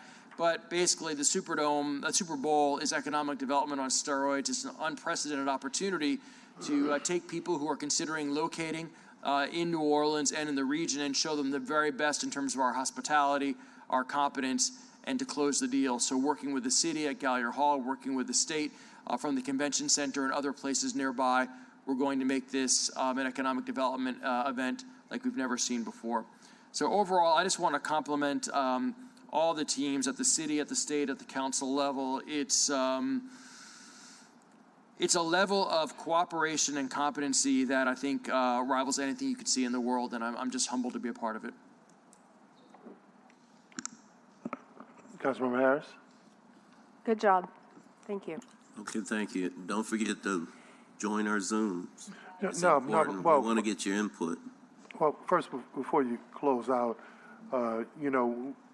we have a lot of issues we deal with politically, but I think this is an opportunity to thank the governor, the legislature, and our delegation. This effort around the Super Bowl seems to be the kind of effort we need moving forward, from education to affordable housing to home rule charter to constitutional convention. And I think if we can have that type of cooperative effort, what we see in this finished project from what you guys have done will give us a Louisiana to be proud of.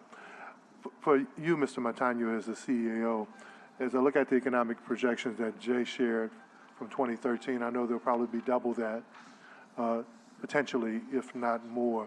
Could you let our citizens know the impact of the windfall, or the importance to what you guys are doing, and the impact that it has fiscally and financially on our citizens?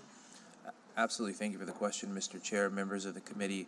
I think this is one of, if not the most impactful event that the city is going to see in probably a decade. It's pretty darn close to it. If you look at the impact of Mardi Gras at the most recent economic impact analysis was close to $1 billion.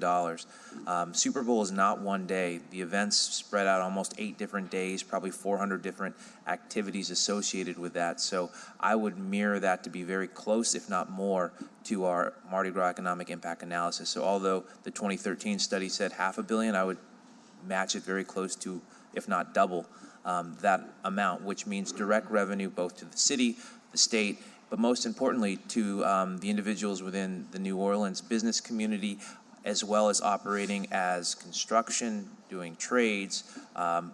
This is a boat that lifts all tides, and we're hopeful and anticipated to make this investment and certainly do project a benefit for the community via tax resources that we will now have. And the important part about this type of money is it's uncirculated money, meaning this isn't coming from residents, this is coming from the outside and pouring in here, whereas other monies typically can be just recirculated money from this store to this store. This money is coming from outside of the city, and that has even more of a profound impact because it's no longer residents just spending from here to there, it's outside resources coming in.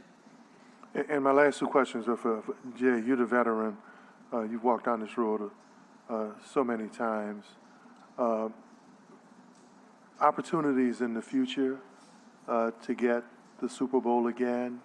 Could you give us some percentages or odds, especially given the level of competition that we have now? I'm not, well, thank you, Mr. Chairman, but I'm not sure there's an actual percentage of that. I think that as we do with all of our events, we're laying the groundwork for the next one. So that puts the pressure on everyone. Even Coach here having to step up and make sure that we're all doing our jobs. But, we are talking to the NFL about another one. We don't know exactly what year that is. The process has changed since the last time that we've hosted. But, the Saints play an incredible role in that. And their leadership's going to be counted on to help us get. And then lastly, Jay, the importance of this Super Bowl with the 20th anniversary of Hurricane Katrina. To me, that's a major selling and marketing point in terms of responsibility to the NFL, given from Gleason to Breeze and to where we are now. How important and will those stories be and how we intertwine it, not only to make sure this one is a success, but plant the foundation for the possibility of another one? It's incredibly important. I think Michael hit on it, the resilience of where we've come from since then. It's almost, if you had to take it all into account, someone else may not believe that all the things that have happened since then in order to be where we are today.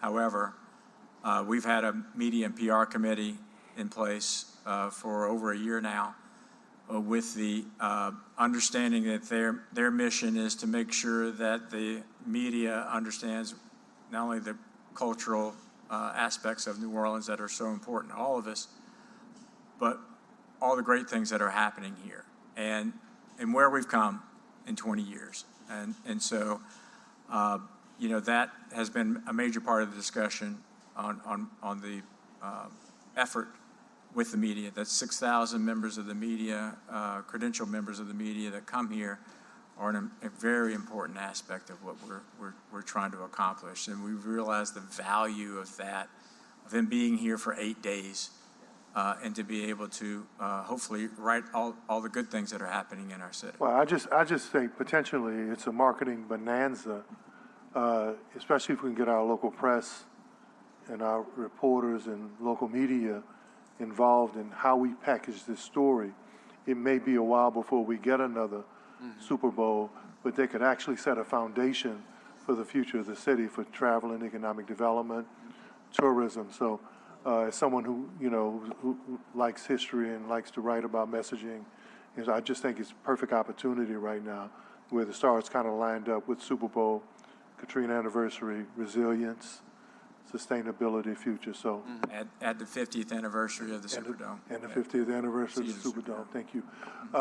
Anyone want to close out? Any last comments, Mr. Montano? Mr. Chairman, thank you for having us and being able to present. We offer at any time from now to February for an update, we're happy to provide that. We appreciate your help and support. Thank you all. Yeah, no, I have two cards. Mr. Meredith Green. Mr. Green, please. And then followed by Mr. Belden Batiste. Good morning. Meredith Green, 7576 Briar Drive. Glad to be here. Glad the Super Bowl's coming. I haven't been speaking of this for about a year, but I want to thank Mr. Threat and Mr. Mulligan because they were very responsive to my issue regarding Bundy Road and Lake Forest. Mr. Threat engaged Mr. Mulligan. So I guess it was in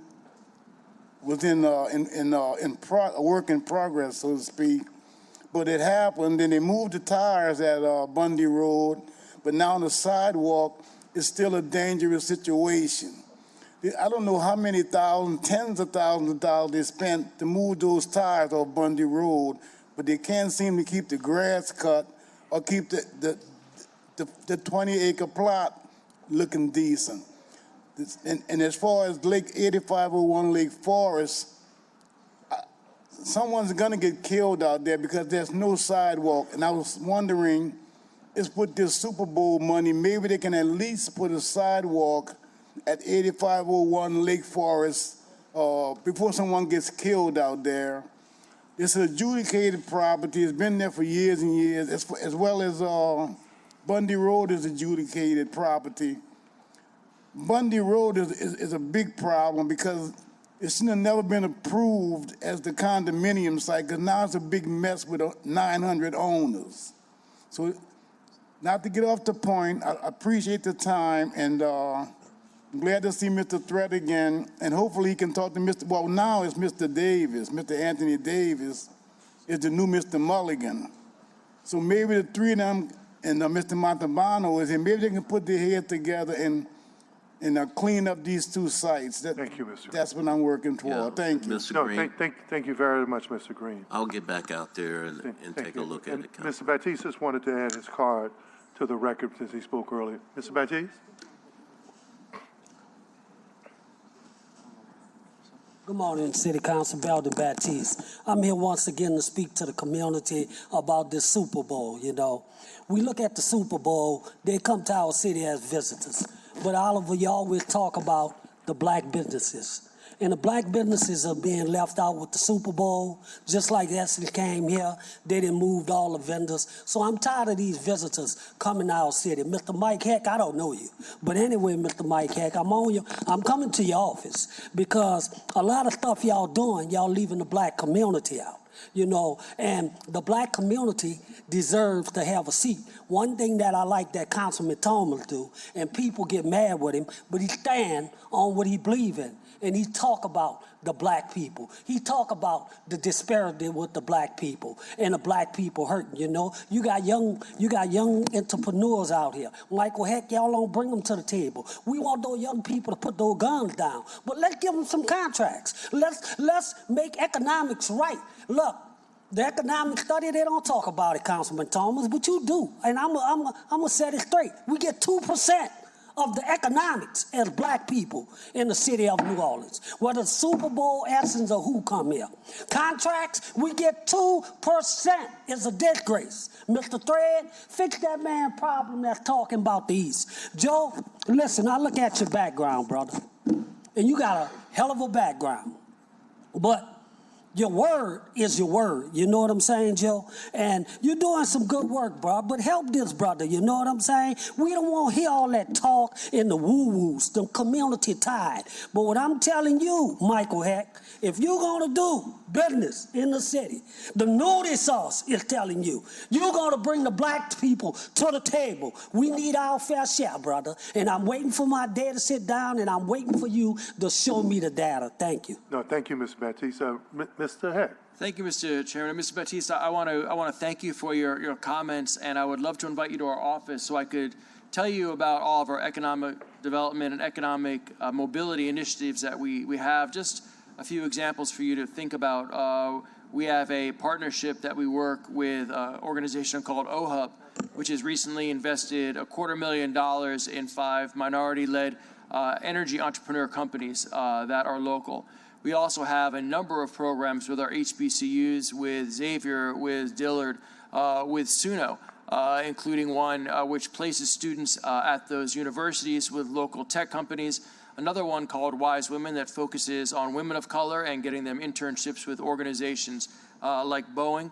And finally, through our GNRU program, we are continually working with Xavier, Dillard, others, including across the state like Grambling, to create programs that are in future industries like wind technicians. And so I'd love for you to come to our office and talk to you about what we do. We're very proud of our economic mobility work. And in fact, one of my future chairwomen, Mrs. Kim Boyle, actually runs the Supplier Diversity Program for the Super Bowl Committee. Thank you. Thank you, Will. One thing I can tell you about Mr. Baptiste, if you're doing something right and fair, he'll give you credit for it. So that's a good opportunity for him to come sit with you.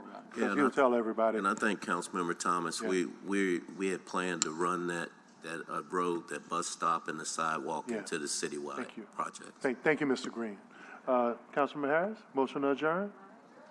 There were no online comments. So moved in second. The meeting is adjourned. And thank everyone for participating. We appreciate you guys. And let me just make an announcement. We have quality of life at 1 o'clock. I just need to take a break upstairs real quick. So we will start that meeting probably at 1:15. Thank you.